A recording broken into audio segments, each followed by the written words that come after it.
Greetings, ladies and gentlemen, boys and girls, and everything in between. It's time for MEAD Live. I am Tom Connors. With me, as always, is my partner in crime, Mike. Well, that is unless he's working, but he's here. So I'm welcome, here. Mike. I'm here. I'm here. I got a Why don't you get an Ariba? Arriba, andale, arriba. Hold on. I'll use my Let me hit the SAP button. Arriba, andale. And now I'll do it in English. Hola. Arriba, andale. Hola, Miguel. Hola. Hola. Yeah. You know, as soon as we hit can the probably button, actually speak a little bit of Spanish. I can't. And welcome, Six, to the show. We're always glad to have you here as well. Uno, dos, tres, cuatro, cinco, seis. Yeah, see, that's some Spanish right there. That's it. You know, there's not there. I was just talking to the landscaping company guys who were here today in the front yard, and I told them we might have a pool party this weekend. And you know what they said to me? And these guys, like my skin's dark, their skin's even darker for Mexicans, and they're like, tienes que invitar las cabachas. And basically, they said, you know, better make sure you have cute white girls. And look at them, I'm like, is that your preference? And he's like, and he said, and I quote, they're the best on the planet. In Spanish. That's all right. We barely heard it this time. Oh, interesting, Mike. So how many little Mikeys are we going to have to worry about running around? None. Okay. No. We are not having any more kids. Mexican Iron Man is not. You get snipped? Well, I didn't say that. Bambino is snipped. Oh, yeah. Bambino's like snip. Like, oh, that's not fair. Dude, Bambino was out of control for a while. Like, I don't know what happened. Dude, this freaking guy. Okay. This freaking guy okay. I'm going to tell a story, and it's kind of, well, it is what it is. So Bambino's going around banging stuff. Like I would find like random, like, you know. Do you have at least a picture of Bambino handy to where we can at least see what he looks like? For the folks, I've seen him, but for those who haven't. Give me a minute. Well, okay, hold on. Let me see. But yeah, Bambino likes to bang everything. But yeah, he's banging. You know, I'm finding cushions in weird places. Like his toys are upside down. You know, and then occasionally I'll catch him. But he's a little sneaky little fucker. Like he waits till I go and do my Zoom conference calls, and then he goes in the back corner and does a little, as we would say in Spanish, a little whack off arse. You know what I mean? A little whack off arse. The toys were upside down, but were they sticky? Well, let's just say, so I had a client come over. I'm talking to the client. We come down from the home office conference room area. We go downstairs, and Bambino is going to town on one of his stuffy toys. I mean, like it's his. It's going squeaky, squeaky, squeaky, squeaky. Well, that's probably what he wants. He's like going squeaky, squeaky, squeaky, squeaky, right? And we look at him, and then we look underneath him, and there's a little puddle there. On the kitchen floor. He got that shit. On the kitchen floor. At least he got it out of his system. It was disgusting. My client looks down and he's like, oh, you had a client. My client walk into this main kitchen open area, and he's like, dude, your dog needs to get out more often. I'm like, you need to get your dog on more dates. That's gross. Mike. I mean, yeah, so that minute I said to myself, Self, you got to take Bambino for a little snippy snip. Okay. So it was done that weekend. I think I need to do that for you, though, unfortunately. Well, one of these days, I'm going to be like, we're going to go get some ice cream, Mikey. Oh, no, I need to do a tax return first. Yeah, but Mikey doesn't like leave it on the kitchen floor. No. As far as we know. I was going to say. Well, I don't want to question that one. Oh my God, we have such amazing topics to talk about. I was going to say, it's probably a good thing we live in the same imaginary house, because if we lived in the same house, I'd probably have to question every surface knowing that man. Well, no. Yeah, we'd be like, Mike, let's go get some ice cream. And he's like, wait a minute. We ain't going to the ice cream store. Where are we going? This is near the doctor. No! Exactly. He'd be like, snip, snip. Yeah, and I know you, Tom. You'd be mad at me for like 2 weeks. I know, and you'll be like, and you get me all like lathered, like you'd be like, "Hey, Mike, this new tequila bottle came in." I'm like, "Oh, cool, let's drink some." Yeah, I get you getting liquored up. No, I wouldn't do that. Obviously, I wouldn't do that to you. That's illegal. Obviously, is it really illegal to trick somebody into getting a vasectomy? Probably. How many husbands have been tricked into it? I wonder. How many? Yeah, well, I don't know. Not me so far. Take Dr. Coffin-Nail's advice here, though, and please hit that like button, folks. I seen Paulie in the chat. I see a few other people in the chat. We got Stephanie. We got Neil. We have Keck44. We have Cosmic Squirrel. We have Joker Voice. We have Sander Hammerslag. We got Stony D. We got Donnie Pearson in the house. Hail. Did I say Sander Hammerslag? Well, I just said it again. Yeah. IUD4 or IUDFR is here. I want to say 4 for some reason. And we got Paulie, like I said. He says EU. And Wolfwood says shots fired. Donnie loves ice cream. That's good. But yeah, thank you kids for being here. Hit that like button. Tell everybody we're live. My cat is shoving shit off the desk. Literally. Like, what the fuck, dude? That's what they do. Like, seriously, kitty? Good job. He thinks it's playtime. You guys can't see him here. He's down shoving shit off the desk. Just making himself at home. He's just like, yeah, I'm here. That's what you call a cry for attention. That's what he wants. That or supper or something. Yeah. Although he had supper today. He just doesn't care. So like, new supper? Every time I say it, his head just pops up too. It's funny. Oh, yeah. Sup, cat. Exactly. Good kitty. Yeah, good kitty's knocking shit off the table here. Just thinking it's all his space. He's just like lounging, just like, what the fuck ever. Look at him. He's just like, yeah, I'm here. I'll do what I want. Laying on my chips. Yeah. I see how you are, kitty. See, he's waving his tail. He's happy.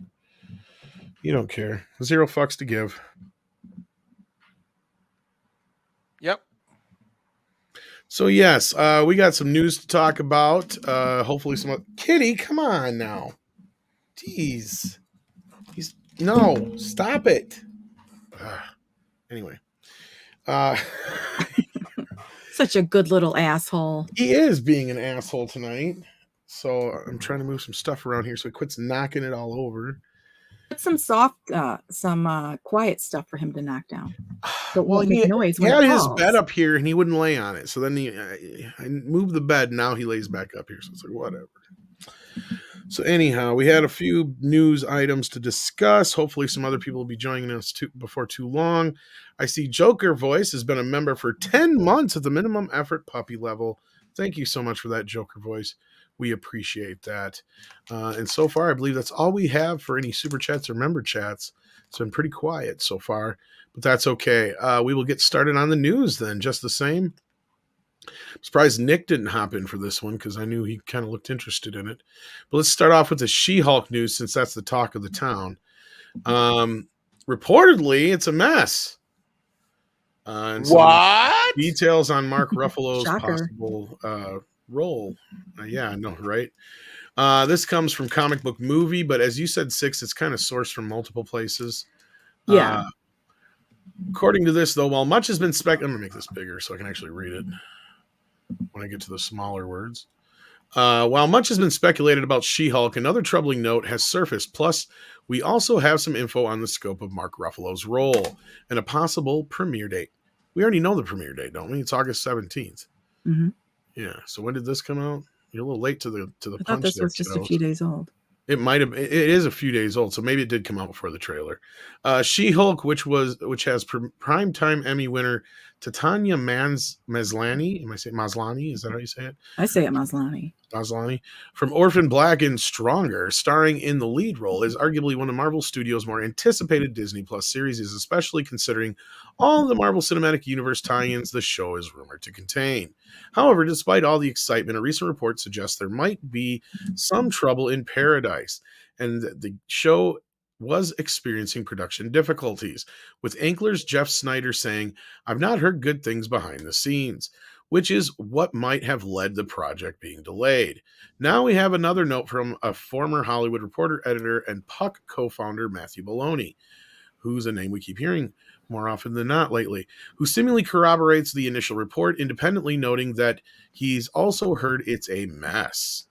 In his latest newsletter, where he covered the growth of Disney Plus and its future, Maloney also broke down the first week performances of live-action Marvel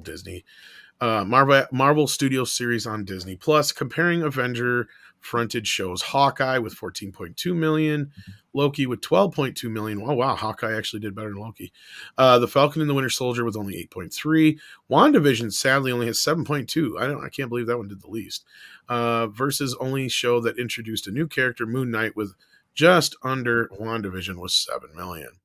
Contemplating Marvel Studios' strategy moving forward on the platform, he shared the following tidbit and also revealed that Mark Ruffalo apparently only has a small role in the series, although it seems likely he'll still feature prominently in marketing to help drum up interest. Well, of course. So Moon Knight generated about half the initial viewership as Hawkeye, and many fans seem to dislike it intensely. I recently discussed the question of whether Marvel has a creative problem on my podcast, The Town. But even from a purely business perspective, Marvel needs to figure out how to generate Avenger-level interest from non-Avenger properties. The upcoming She-Hulk is supposedly a mess, I've heard, even with Mark Ruffalo in a small role. And Ms. Marvel is another big test for fans. Nobody's saying Marvel's TV output is in trouble, but it's something to keep an eye on. While we'll always bet on Marvel Studios to sort things out and deliver the best product imaginable, not lately, this story is something to monitor. There's also a good chance much of what's being said about the series has already been resolved at this point, since it looks like the show could be with us a lot sooner than expected. According to Disney Plus UK website, She-Hulk will premiere with its 10-episode freshman season on Wednesday, August 17th, which was confirmed by the trailer. If that data is accurate, the series will debut only a few short weeks after Ms. Marvel finale and could suggest a possible November launch for Secret Invasion. In addition to Maslany and Ruffalo, the cast is blah, blah, blah, nobody cares. And yeah, so 6, you said you had done a little bit more research on this. So was there any other interesting findings that you had found in your digging around?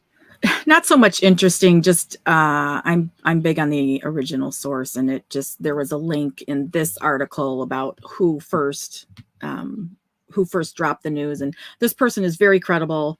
They've been someone who has dropped some leaks before. Are you talking about Baloney or the other guy? I can't remember. The other individual from... I think it was Baloney. He's the puck guy, right? Yes. Okay. He's been so far. We haven't really got to see if a lot of his stuff is real or not yet. But yeah. Yeah. So it's not so much news or new, but it is credible, and they've been talking about it for the last couple months, because I think the furthest I could go back to read about problems that they were having was back in March, the end of March. Okay. And so yeah, well, we got our trailer and we kind of saw what we saw, and it's been getting a lot of attention, but not the kind of attention I'm sure Disney and Marvel want out of it. So unless you had anything more that you kind of came across that was interesting or of note offhand, I guess your reaction to this news in general, because you seemed lukewarmish to the trailer. You didn't seem to have like any like major reaction one way or the other, it seemed like. So I'm curious. Are you basically saying you didn't? 6 didn't lose. You didn't act like you did. Yeah, I didn't. I fucking said it. Ouch! Ow! You know what, Tom? You're gonna destroy my self-esteem. That's why we pay you the big bucks, Mike. You're gonna destroy my self-esteem and erode my self-confidence. Did you not just hear what I just said? What'd you say? That's why you pay me the big money? Yes. Oh, okay. Wait, what? Yeah, let's 6. Where's that money go? Okay, go ahead, 6. Child support, damn it. Wow. The trailer looked fun, and I was looking forward to watching the pilot. I was at least going to commit to watching the pilot. But now seeing everybody else talking about it and seeing what everybody else basically laughing at the trailer, this might be fun to hate watch. I don't think I'm going to hate it, though. I think I'm going to enjoy it the way that I might enjoy. Who's that comedian who smashes watermelons? Oh, Gallagher. Yeah, Gallagher. I think it'll be fun in that way. That it's going to be a hot mess, but it's still going to be funny. So I'm actually more excited about it now, just based on everybody else's reactions, because I think there's going to be a lot of people watching it. She's invoking Gallagher. But I understand exactly what you're talking about, though. Yeah. So, wow. Oh, Lord. Mikey, Yes. What's your reaction to this news? Do you Man, believe it? What's up?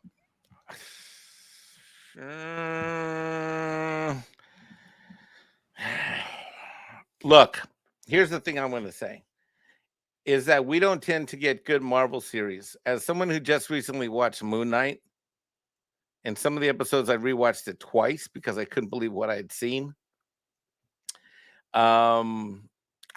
Dude, I think they've got all kinds of problems. Let's just take the graphics for a second.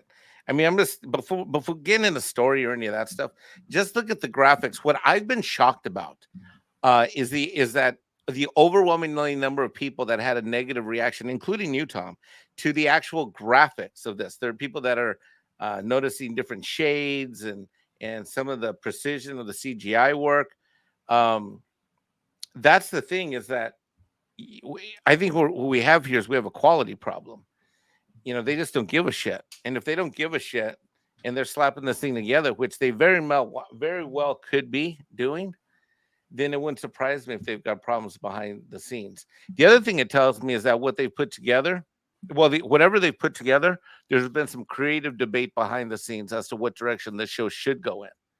You know, let's not forget that the people that do like She-Hulk within the Marvel universe, like I've never been a She-Hulk guy, although I love green chicks in Star Trek, is that the ones, my buddies that have been fans of the comic like those stories. And I don't know, man, like there's some like people are, I just think that they gotta. I don't know what they're thinking with these phases. This thing, if they're not careful, all of their interest in Marvel is gonna peter and putter out. They're gonna run out of gimmicks, and I think this show is a gimmick. I don't know if it's gonna be fun. I don't know if it's gonna be any good. I don't know. You know, like let me give you an example of something that I thought I was gonna hate, but I ended up liking. You know, DC ventured as a follow-up to the Suicide Squad. You know, we had DC that released its series with oh my god, I just blinked. Oh god, I'm blanking. Oh my god, the series I just watched. God, I'm just blanking. Helmet Guy. Oh my god, come on, Canol. Oh my god, I can't remember his name. Which series? The one that I just saw. Oh my god, I'm blanking. Help me in the chat. Moon Knight, not Moon Knight. I'm talking about the DC series. Jesus Christ. Peacemaker. God Almighty! I don't know how I just. Mr. Moon Knight. Anyway, that's all I think of every time I hear that is the Beatles song. Anyway, I thought I was going to hate Peacemaker. That went in a comedic direction. I ended up loving the damn thing. My challenge with Disney and Marvel, though, is that I don't think they have the balls to pull off a good show. I'm afraid it's going to be campy. I'm afraid there's going to be a lot of tropes. I'm afraid that the graphics aren't going to be good. And I mean, good Lord, have you seen the memes that have popped up? Like, yes, I've popped a lot of them up. Do you have any of those handy? I might here, hang on. But I think people were really trying to help you here. Holy crap. I don't know. Is it Peacemaker? Yes. I don't think I've ever seen that many people answer a question because Mike's just sitting here scrambling for it and everybody's just like, Peacemaker. Probably half of them were yelling it at the screen. Peacemaker! Yeah. You know what Casperia says? Casperia says Mexican Iron Man. Hold on. Mexican Iron Man shall now be known as Mexican Boomer Man. Oh look who's here just in time. Yeah, Klobby, how you doing, buddy? Klobby! Hey there. Sorry I'm late. I just saw the thing there. I've been out. No worries, man. Doing parent stuff. No worries. I wasn't even sure if you were going to make it tonight because I know Thursdays are a little tougher for you or whatever. So yeah. Got to get ready for mine a little bit. But man, I saw you guys having fun. I said, why can't I have fun too? Yeah, this is the only one I have handy right now. Oh, I got one handy. Hold on. What about the other? Oh, no, I lie. I do have another one. There's this one. But this is not as related to what you're thinking. No, I got one better than that. This is my favorite one. Yeah, gets angry. Her shoes break. Oh, boy. How about that one?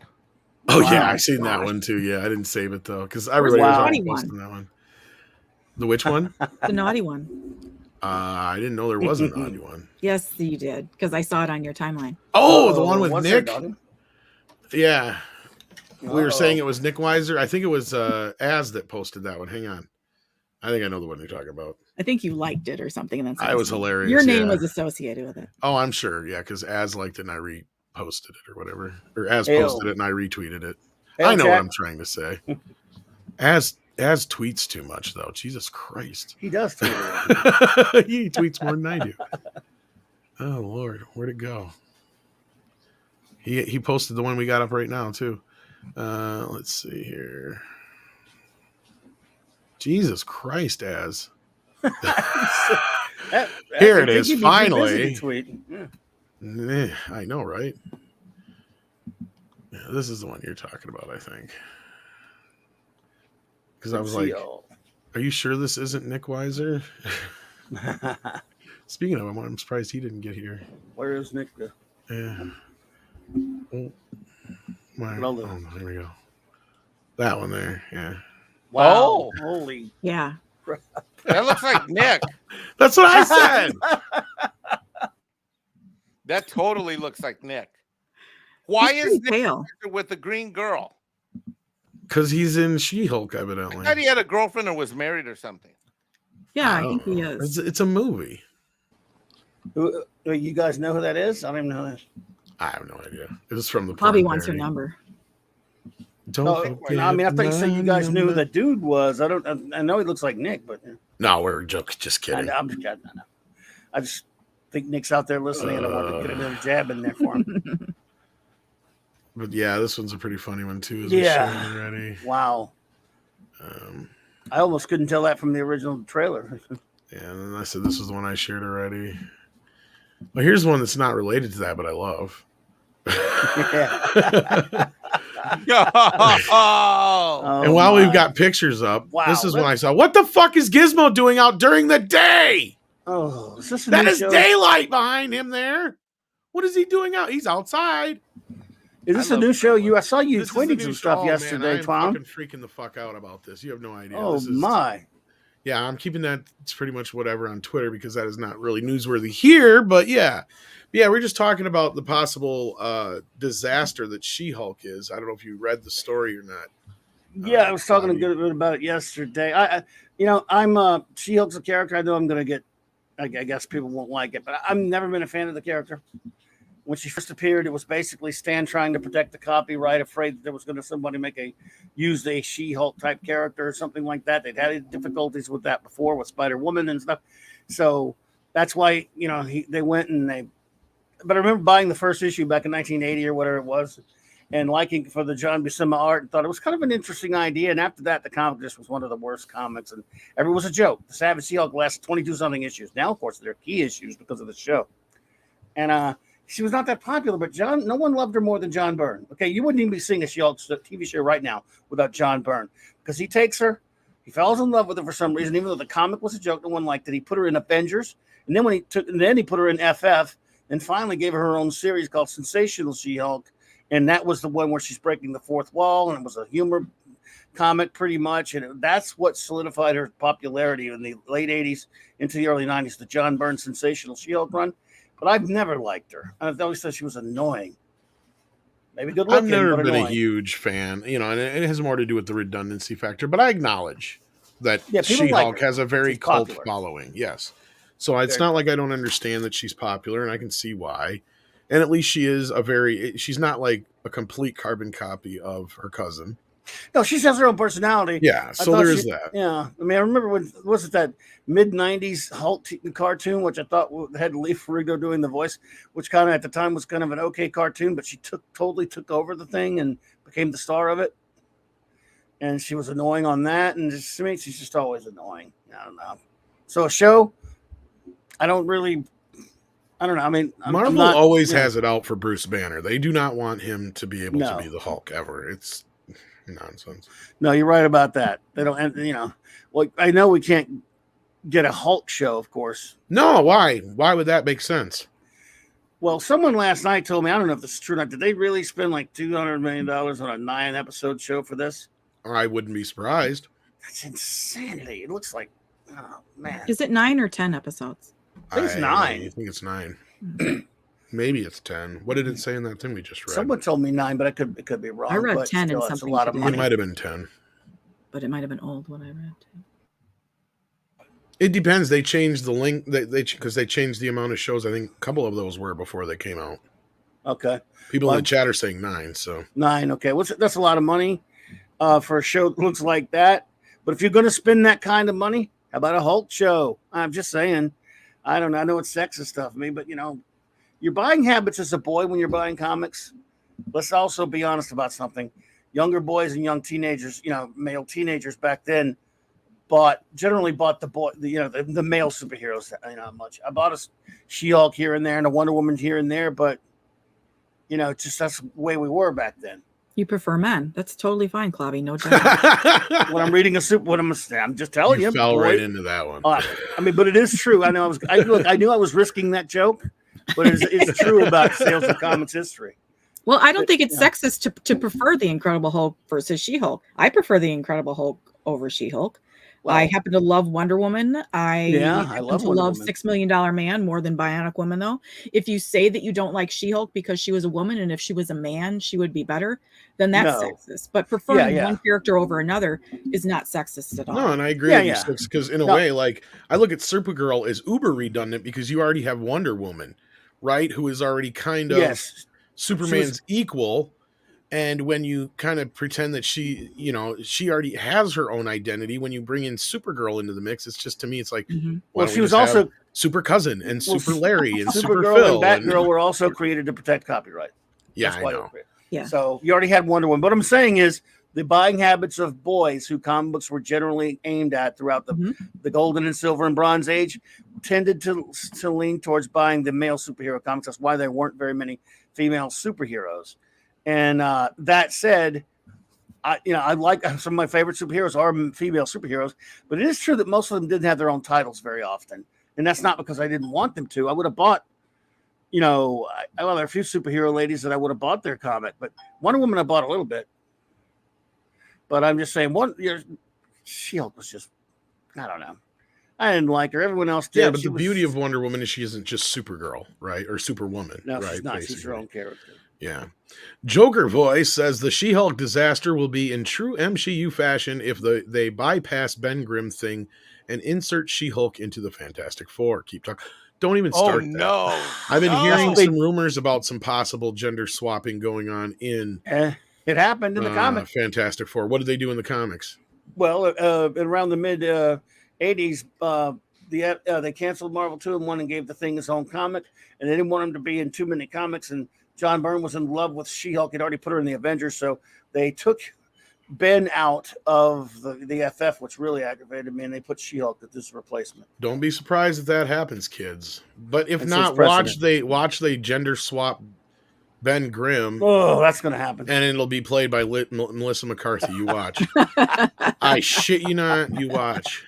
I don't understand why they think that they can switch genders on a character and not think that it doesn't completely change the character, because myself being a woman, that is the essence of who I am. And if Six was a man, completely different person. Right. So it doesn't make any sense to gender swap any kind of character. Just Agreed. create a different character. There's only rare occasions where it's happened where it hasn't mattered, and that's just simply because it's not a big deal, right?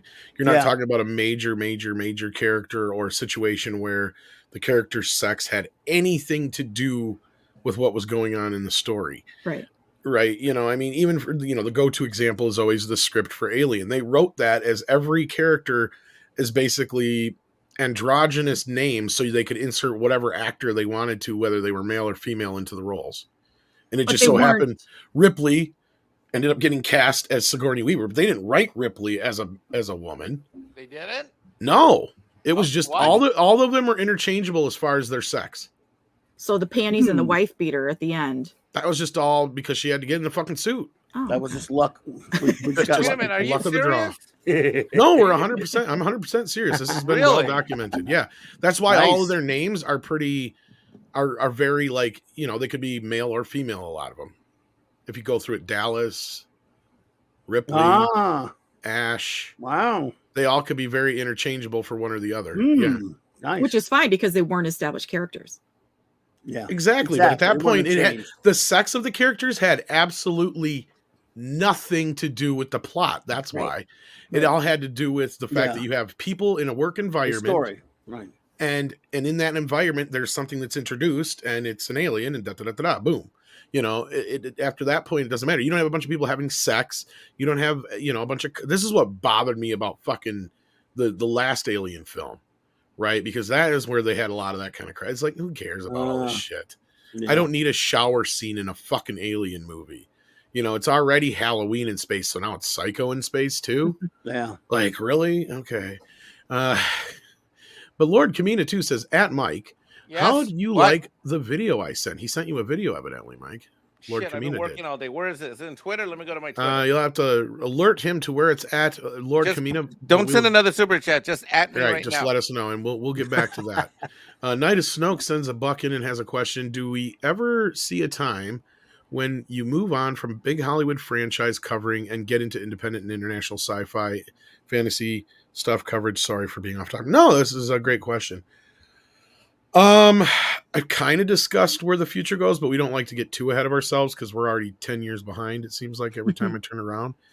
I mean, I'd like to think that we could continue to do this kind of stuff for a while. And I mean, whatever's popular will change, you know, genre-wise over time. But yeah, I'll have to see how it goes. I mean, I'd like to make some actual documentaries and move into maybe some actual filmmaking. And I know that's something that a lot of people have talked about. We already have people that, you know, work with us who work in the industry. So those things aren't out of the realm of possibility. But yeah, I'm not so sure what Andre foresees for the future of the business going forward. But no, I don't really see us going too far off of what we already report, because that's just kind of, I mean, I'm sure we'll integrate. We try to integrate independent and other stuff as much as possible, as long as it can be attributed in some way to what we do talk about. And it's not like we try to ignore anything that isn't a genre film or franchise film, but those are the kind of things that people tend to know.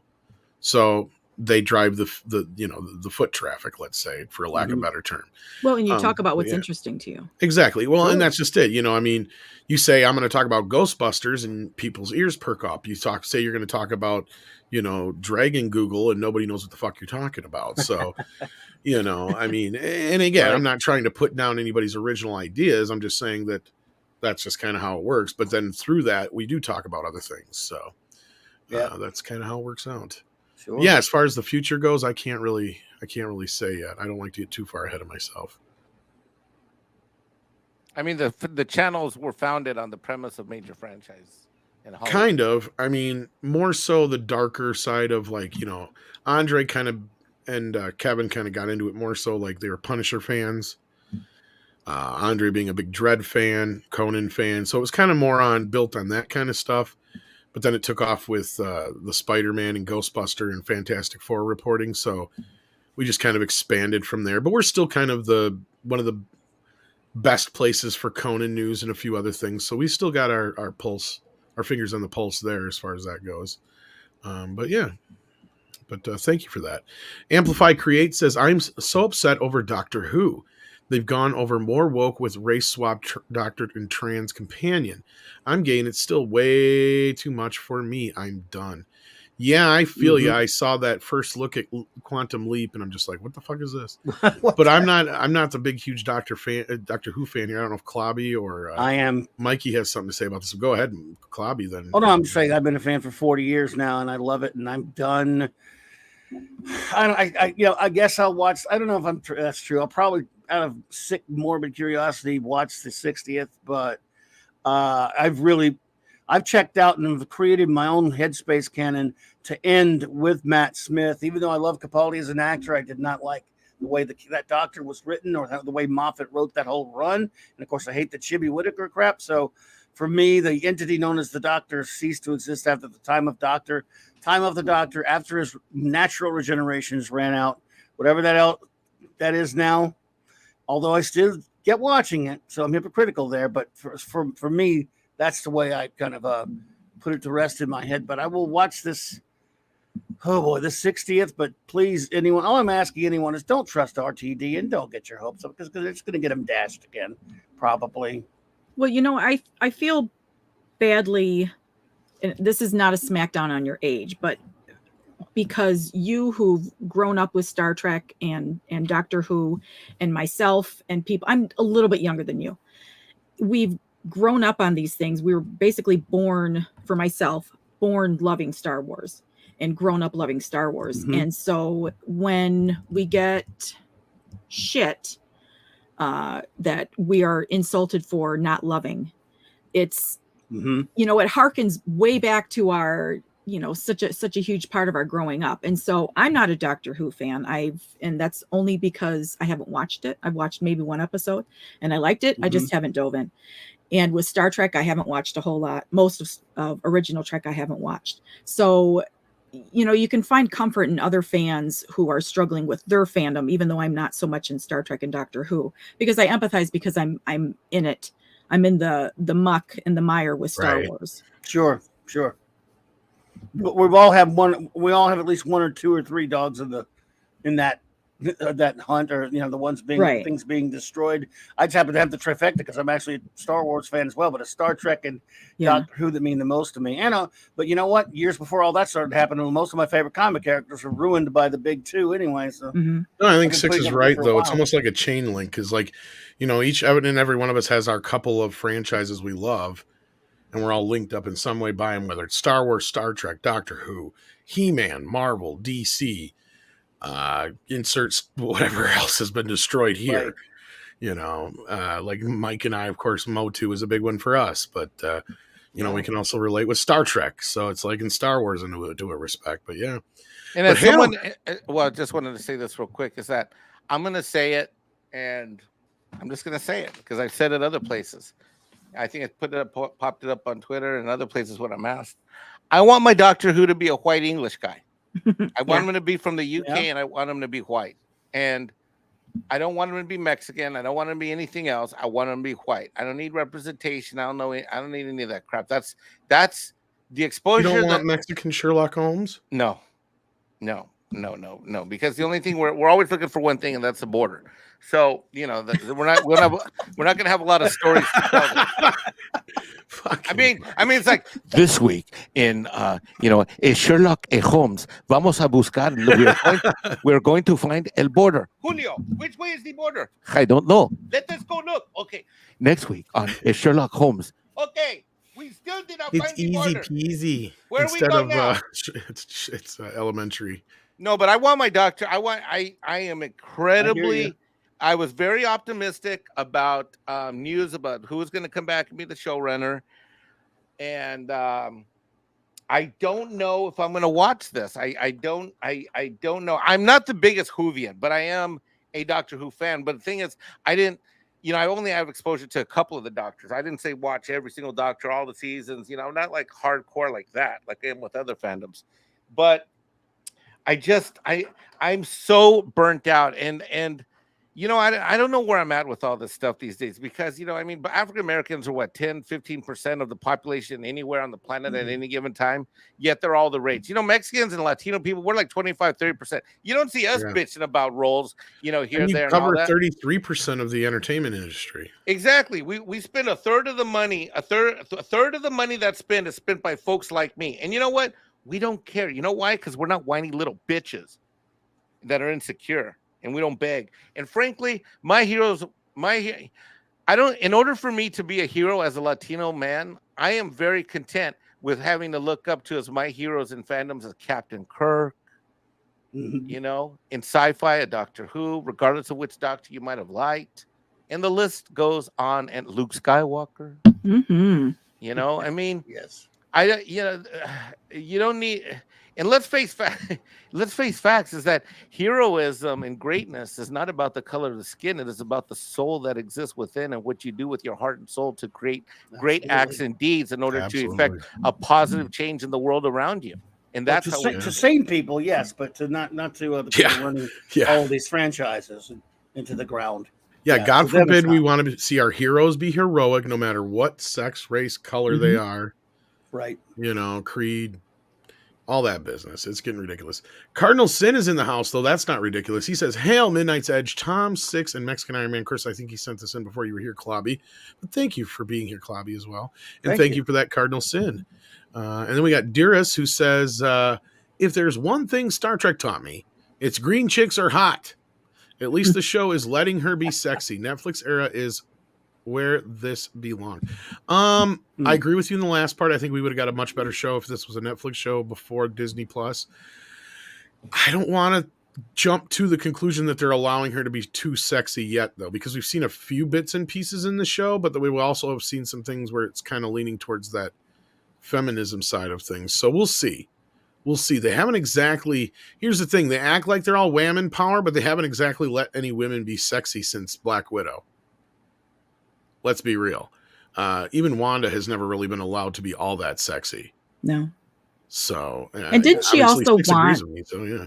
Didn't she also want her costume, her attire for WandaVision to be toned down a little bit?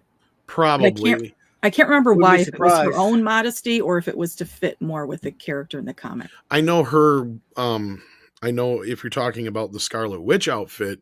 Is that what it was? Yeah. It's much different. Well, not totally different, but it's much more covering than the original version, right, Clobby? Clobby? From my recollection, from what she has in the comics, it's a bit more revealing, but not that much more. Like she's shown from leg, but yeah.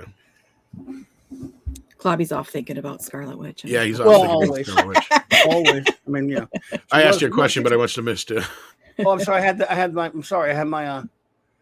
I just got up for a second to shut my door there. I'm sorry. No, that's fine. I was just saying, Six was asking about Scarlet Witch's costume, but I was just trying to remember. I'm like, yeah, the version we got now is a little bit different than the other one. It covers her up a lot more. Because when the old one basically like a swimsuit with boots and. Well, you got a taste of the old one for a second when it was the Halloween episode. Exactly. Yeah, that's right. Yes, that was pretty much the standard comic book one, which I enjoy quite a bit. Yeah. So there you go.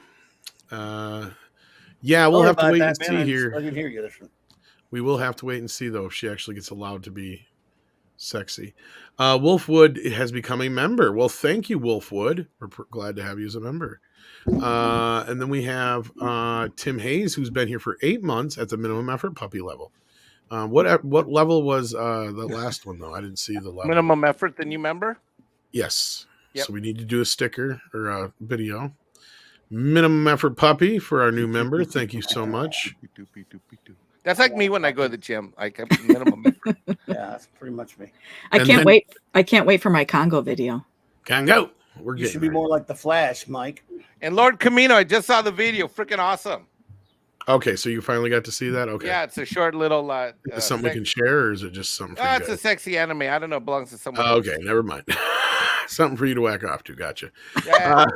Hey, you know what? Lord Kamina said it was a palate cleanser, just so you know. Hey, well, I'm sure it'll cleanse your palate over and over and over and over and over. Clean out your pipes. Again. That's right. Clean your pipes out real well. Well, you know what? Lord Kamina loves me. You know that's fine and dandy. And thank you, Wolf. And thank you, Wolfwood, for becoming a member. Cardinal Sin says Gremlins Daywalker. Yeah, right. No shit. That just drew. I saw that and I'm like, what the fuck is this shit?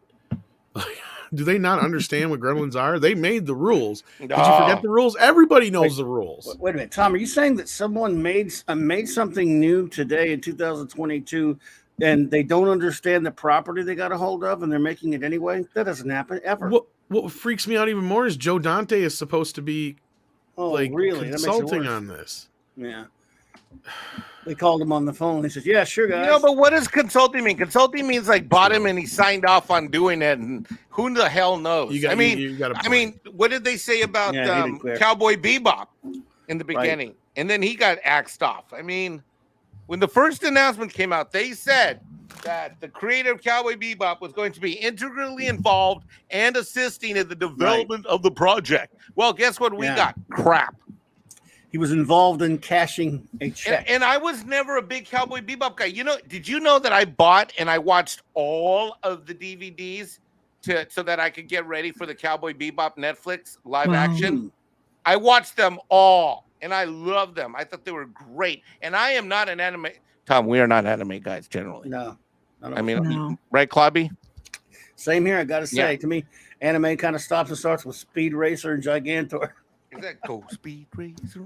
Yeah, and maybe Battle of the Planets. I'm old though. I know that gets me in trouble. My kids are both into it. Speed Racer. Yeah, the youngins are the young folk are into that anime. Young folk. We got some guys our age that love it though. The young folk are into that here in South Carolina. The young folk, they're into that animation. Animatal, as they call it down here.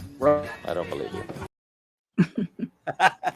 Robotech was pretty good. Trying not to get in trouble here. I'm trying to name some good ones. You know, there's certain people that in our chat, some are members, some are subscribers. Well, they're all subscribers. I'm seeing you guys talk about Alpha in the chat.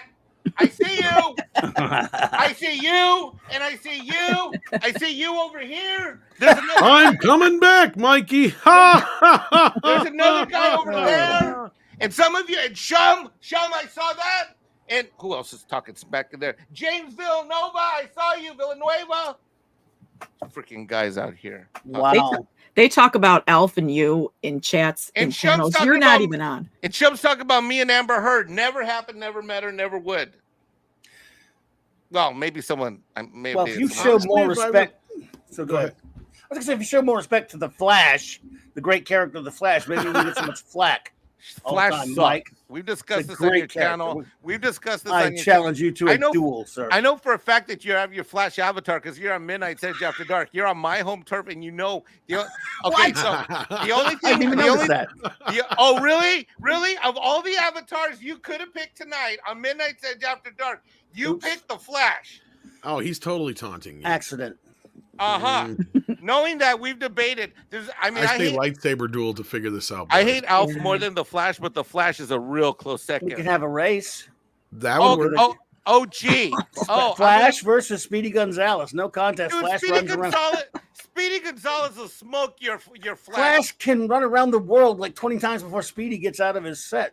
Are you kidding? I'd watch that race. Oh my God, Speedy Gonzalez chews up Flash and Roadrunner for breakfast, bro. Let me tell you something. If anybody knows how to run fast, it's Mexicans, a la Border. Hello. Except for the Flash, because he's the fastest. Our people are made for much, but running.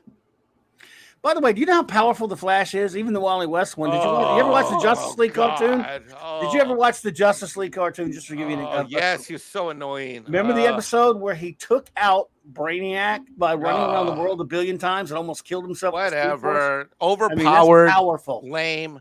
You know, they're like now he's overpowered. Does the Flash respect borders, though? No. Okay. He can't see him. He runs so fast. Zax has been a member for 10 months. Thank you so much for that, Zax. Hey, Zax is a super good friend of mine. He just had his first live stream the other day, and he let me come on the panel. He's awesome. He is setting YouTube on fire. So I'm going to post his link in the chat. Everybody go subscribe to Zax. He's a cool guy. And then we've got Snowdub in the house. There's some snow in this house. There's some snow in this house. Says Jolly Green in this house. I'm a hoe in this house. Wait, what? You sang it, I guess, not me. Jolly Green Giant in a wig says it's ma'am. Yes, I'm She-Hulk. Cardinal Sin says, "Oh my God, Claudia is going on a Silver Age rant again."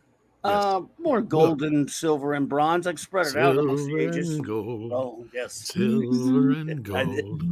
Mark Burr Lives. Much more when I see. You never heard of the Silver Age of Marvel Comics? Well, pull up an iceberg and Clobby will tell you. Yeah, I love me some. I'm actually a Bronze Age baby though, but I do love my Silver Age. Bronze Age baby. Ironcaster says, "I want Mike to be Doctor Who's or Dr. Jose." Oh my! Wow, Iron dude, man, what's wrong with you? I think Mike would make a good Time Lord, wouldn't he? He should start demanding that Mike he gets representation on Doctor Who. Mike, let us hear you say, "Hello there, I'm the Doctor." Hello there, I'm the Doctor. I'm Dr. Jose. Dr. Jose. Hello there, I am the Doctor. I have brought plenty of nachos for everyone. my name, call me Dr. Jose. You know, they're so stupid in Hollywood. They might actually do that shit. Oh, that's very good, Mike. I don't see any of them wanting to have like, you know what? Maybe there's going to be some kind of spin-off on TV with Sony, and then they announce coming this fall. He's born a Mexican, but was shipwrecked in a burrito factory on a burrito boat, and his ship landed on the shores of the UK. He is Dr. Jose. Hello. Holy shit. Hello. Tea, scones, and burritos, anyone? I was going to say, why do I see you in like khakis and one of those like Wild Kingdom hats? And then What I are can they see called? myself. Safari Dr. hats? Jose. Ho. I just want him to have a Tom Baker scarf. Dr. Jose. Hey, ole. Dr. Who. Dr. Jose. Doctor Hey, Who, ole. Doctor Who, Doctor Who. Love that. This is don't forget that soon to be train wreck Quantum Leap reboot images that just been released by NBC, and it's really bad. Well, I saw the one that I posted. I haven't seen any of the other ones yet. Oh, was that There's Ernie other- Hudson? Yeah, he's in it. God rest have mercy on his Sam's soul. in the original script, but he's not in the show. So, Oh boy, no, so they didn't. and the guy that Ernie Hudson plays is actually a character that Sam leapt into in an earlier episode, I guess. Wow. So there's a continuation. It not is. But Oh the well. rumor is that Scott Bakula is not involved because NBC said, "No, we don't need him." I always get in trouble when I talk about that show because people like it so much, except for me. Very good. Yeah, that's all right. I never watched it. I got the Blu-rays. Lost for Words says has been here for 4 months at the minimum effort puppy level. Thank you so much for that. Lost for Words. Nikki D says, not gonna lie, Mexican Iron Man got me interested in Mexican Sherlock Holmes. Nice. So I said, instead of it's elementary, my dear Watson, it's easy peasy. Oh. Ironcaster said, Take a seat. Mike Clobby better start One Piece next. 1,000 episodes. No. Only 1,000. And my son, and he's around the age of my son, Ironcaster. My son that's his favorite thing in the world is One Piece, and he's been trying to get me to read it and watch it. I like a One Piece all right on a lady. Yeah. Slightly. Yeah. I thought you'd be more of a bikini kind of guy. I am. It was a joke. I am a big bikini guy here too. Yeah, I think most guys are. Brett Cohen sends in a super sticker, and it is a little Shiba dog laughing at us. Actually, it's slightly. It's a Shiba dog laughing slightly while blushing and covering his mouth with one arm. Descriptive. That's what Turn on your camera and act it out, Tom. No. Yes. Perfect.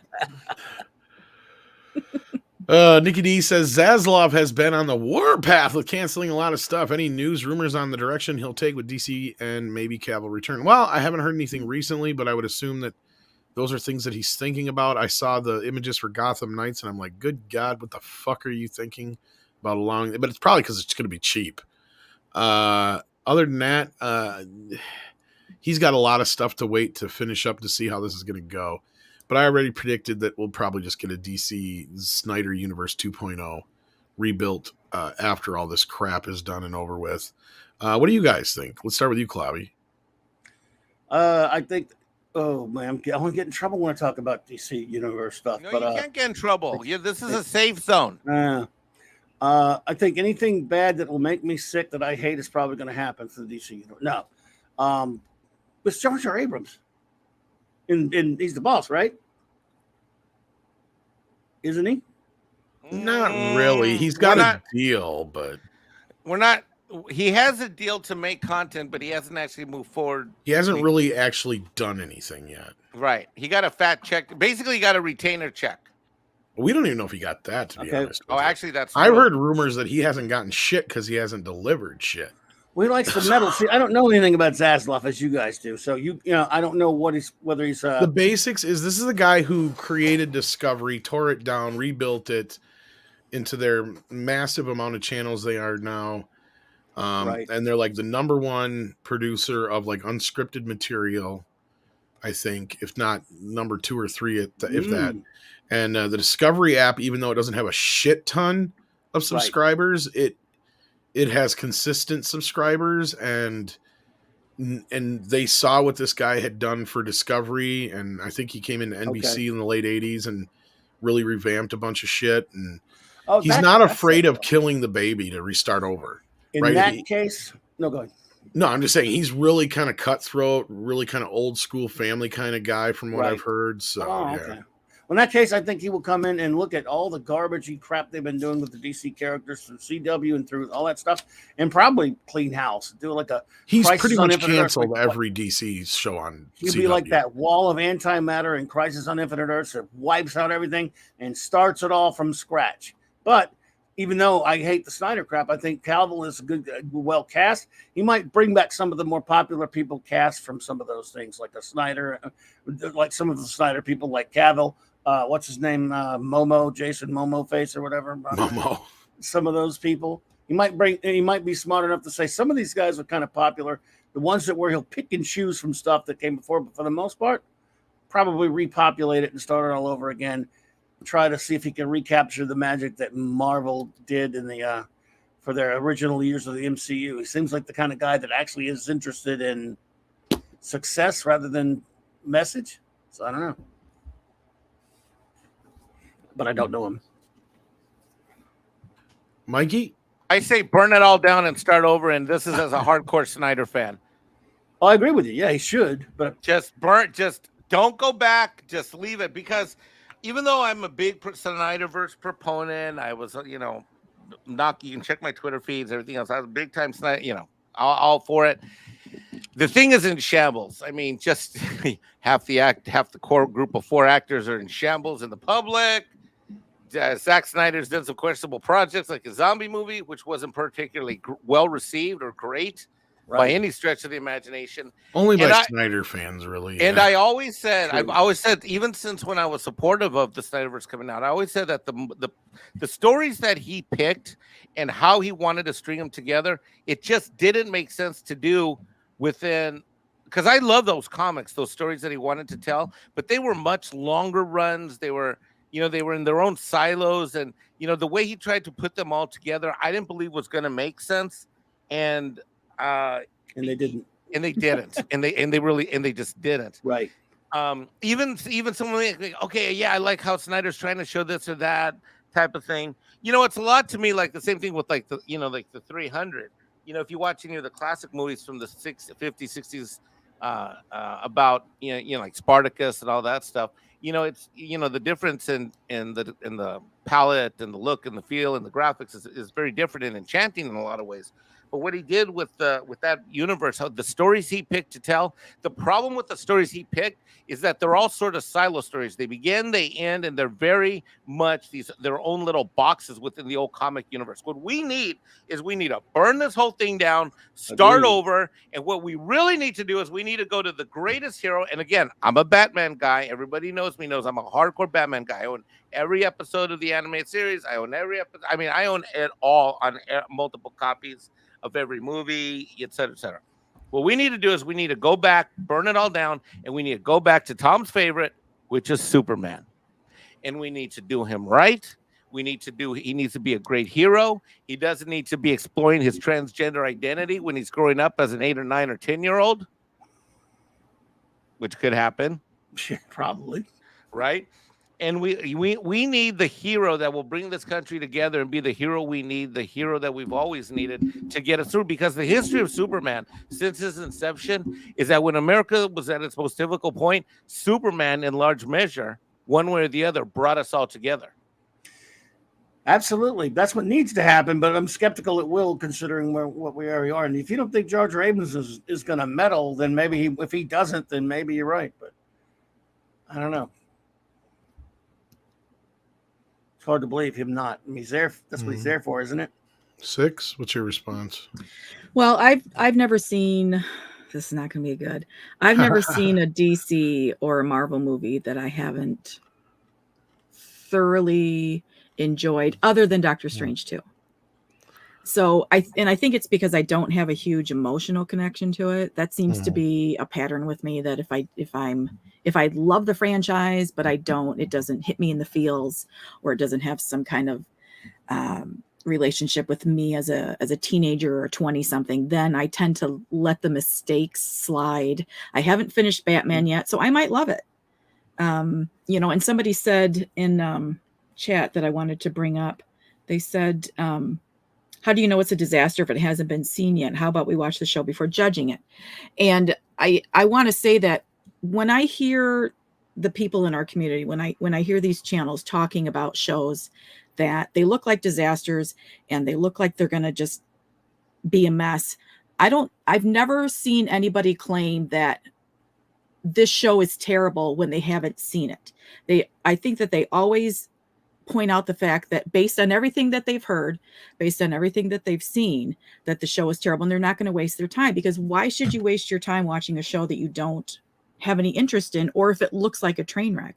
But I wanted to ask you guys on this, and this is a little bit of a sidebar, but have you ever seen or heard something about a show and you thought it was going to just suck big time and you actually ended up liking it? Oh yeah. Okay, so like Peacemaker. Okay. You thought it was going to be a disaster and it ended up being, I can see that. I haven't watched that yet, but I mean it's happened several times to me. Oh yeah. But mostly it's the other way. Mostly I get excited and I get disappointed like Boba Fett. And I'll gladly admit when I'm wrong about something, because I get much more jazzed about something that I thought I was going to hate and end up liking than if I go in and I think I'm going to love something and end up being disappointed. Right? Like, because then I get a new thing, right? Like before it was something that I didn't like, and now it's all of a sudden, oh, I like this. And I get jazzed about that, especially if I had zero to no like expectations going into it. Right.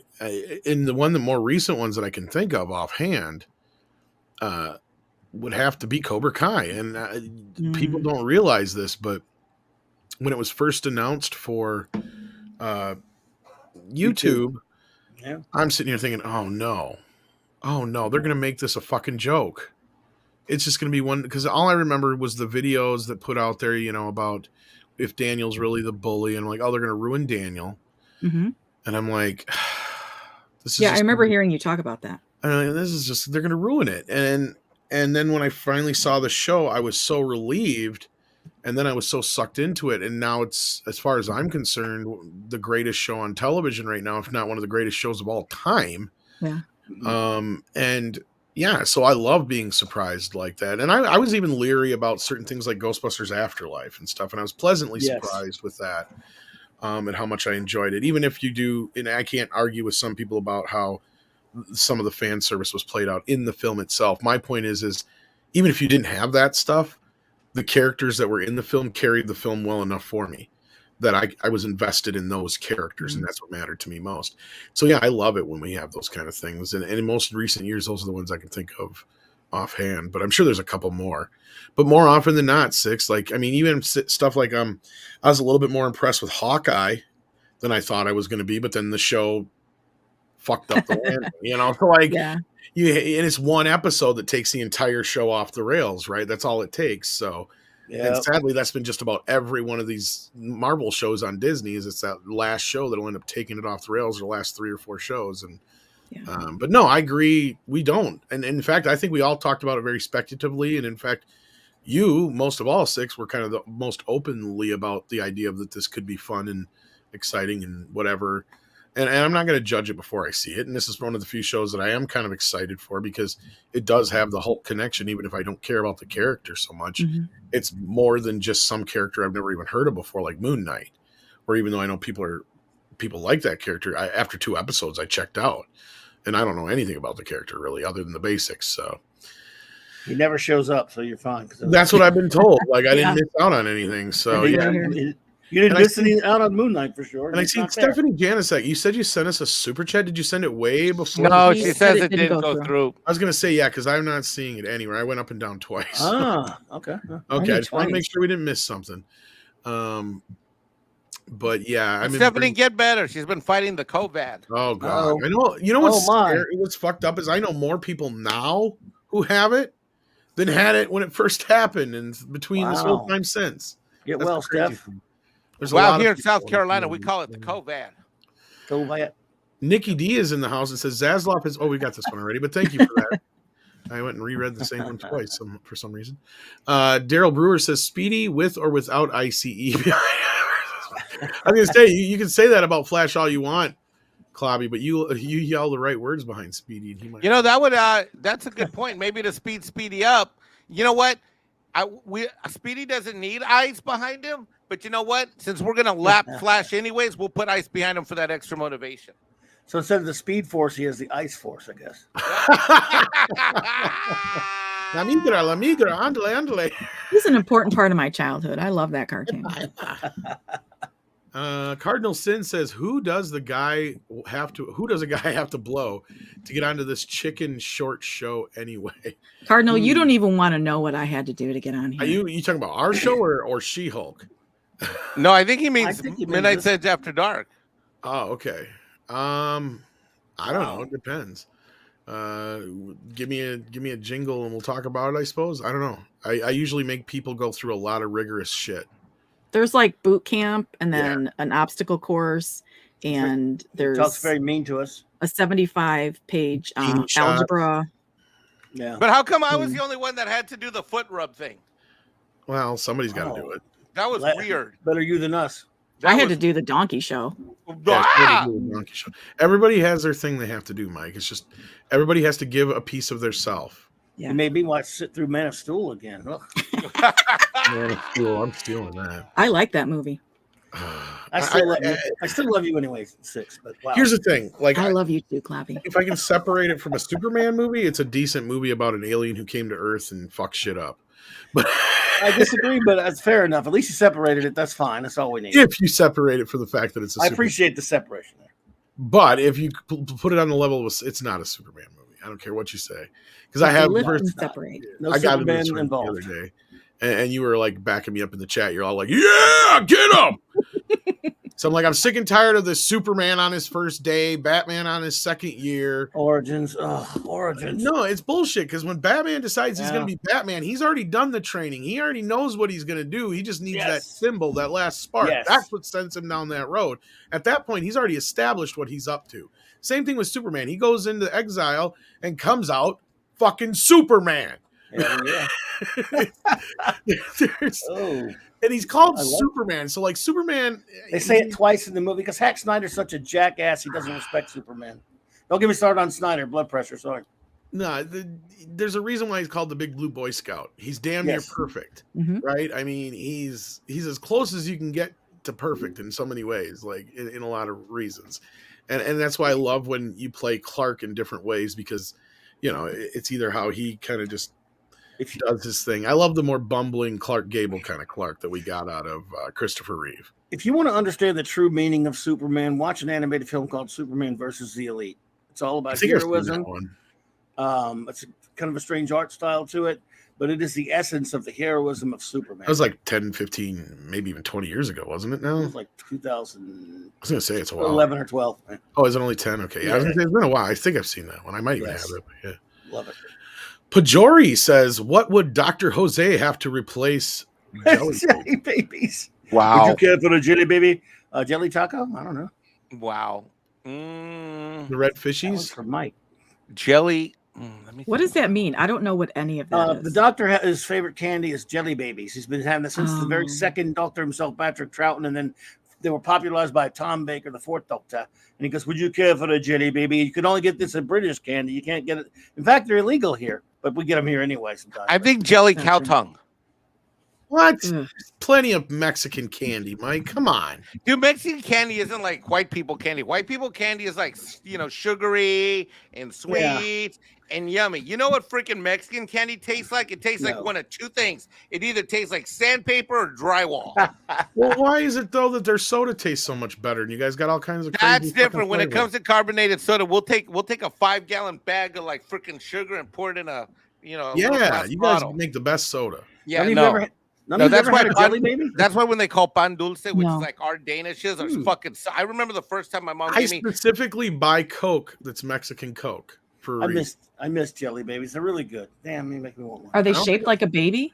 Yes, pretty much. They're big. Weird. So they're basically are they kind of like gummy bears, only like just shaped like? Well, they're sort of like this kind of a little bit of a like more textured outside, but there's like a gummy in the middle, similar to that. Yes, they're illegal over here because the red jelly baby has a red dye number 2 or whatever or something like that. But they still are shipped over here all the time. Haven't had them in a while, and you can't eat just one. Let's put it like that. Mecca J says actress Mindy Kaling is already going off on the Scooby-Doo fans for the backlash of the race swapping Velma for her solo animated HBO Max show. Well, we told everybody it was going to happen. I remember reporting on that like a year ago. Mindy. She should know better. Go call Jenny Craig and go do an Indian movie. Oh, wow. Whoa. She did lose some weight, but... Well, lose some more and go star in an Indian princess film. Well, Wow. she should just keep her mouth shut and just let it happen. If the show is good, it'll speak for itself. But sounds like a self-insert show, and it is so different and removed from what the original character is and the whole Scooby-Doo side of things that they should have just made it its own character. This is what I said at the time. It should have just been like Little Mindy or something like that. You know what I mean? Like, this is not a new thing. You know, actors and comedians have always done this shit. You had like Little Rosie, you had fucking Louis Anderson, you had Bobby's World. Look, at this stage in the game, Tom, like they can't. I'm sick of these actors acting surprised. Gee, I don't understand the reaction that people are having because we race swapped. I'm like, you motherfuckers have been doing this for effing years now. There's been plenty of things. You've been doing it over and over again. Don't act like you just showed up to the race swap party and like, you know, oh, look, gee, I don't understand why people are reacting negatively. This you know what the segment doctor, of you know what the, shaming. you know what the new doctor, you know what the new Doctor Who actor said when he was asked point blank on the red carpet, what do you bring to the show? You know his answer was fabulousness. Oh boy. How do I get behind that actor? Better not get behind him. Well, yeah, he's not getting behind me. I'll tell you that. I was going to say, actually, you'd rather probably be behind him, but that's a whole other story. No. But no, on this Mindy Kaling thing, I guess since it's been brought up, we had some James F. Dahana, who, I don't know, he's somebody, says, you know, you got people pissed because Velma is South Asian in this version. That's not the character. And this is a reminder that this ain't a documentary. It's based on a show about a talking dog. Velma can be whatever they want her to be. Don't like it, then don't watch it. My response is now, don't like it, don't watch it. After it fails, though, you racist, you are the reason it failed. And of course, plenty of other people were smart enough to point out the simple fact that this show wouldn't be jack shit if it wasn't built on the idea of it being a spinoff of Scooby-Doo or a prequel of, right? It'll be our fault that it fails because we didn't watch it because we're racist. And because after they just told us not to watch it. Yeah, because it doesn't look or seem like anything we associate with Velma or Scooby-Doo, right? And that's another thing is I don't know if Scooby's supposed to be in the show or not. I heard multiple things. I heard he's either barely in the show or he's not even in the show yet because it's a prequel. So I'm not even sure if they're even going to have cameos from the other characters yet.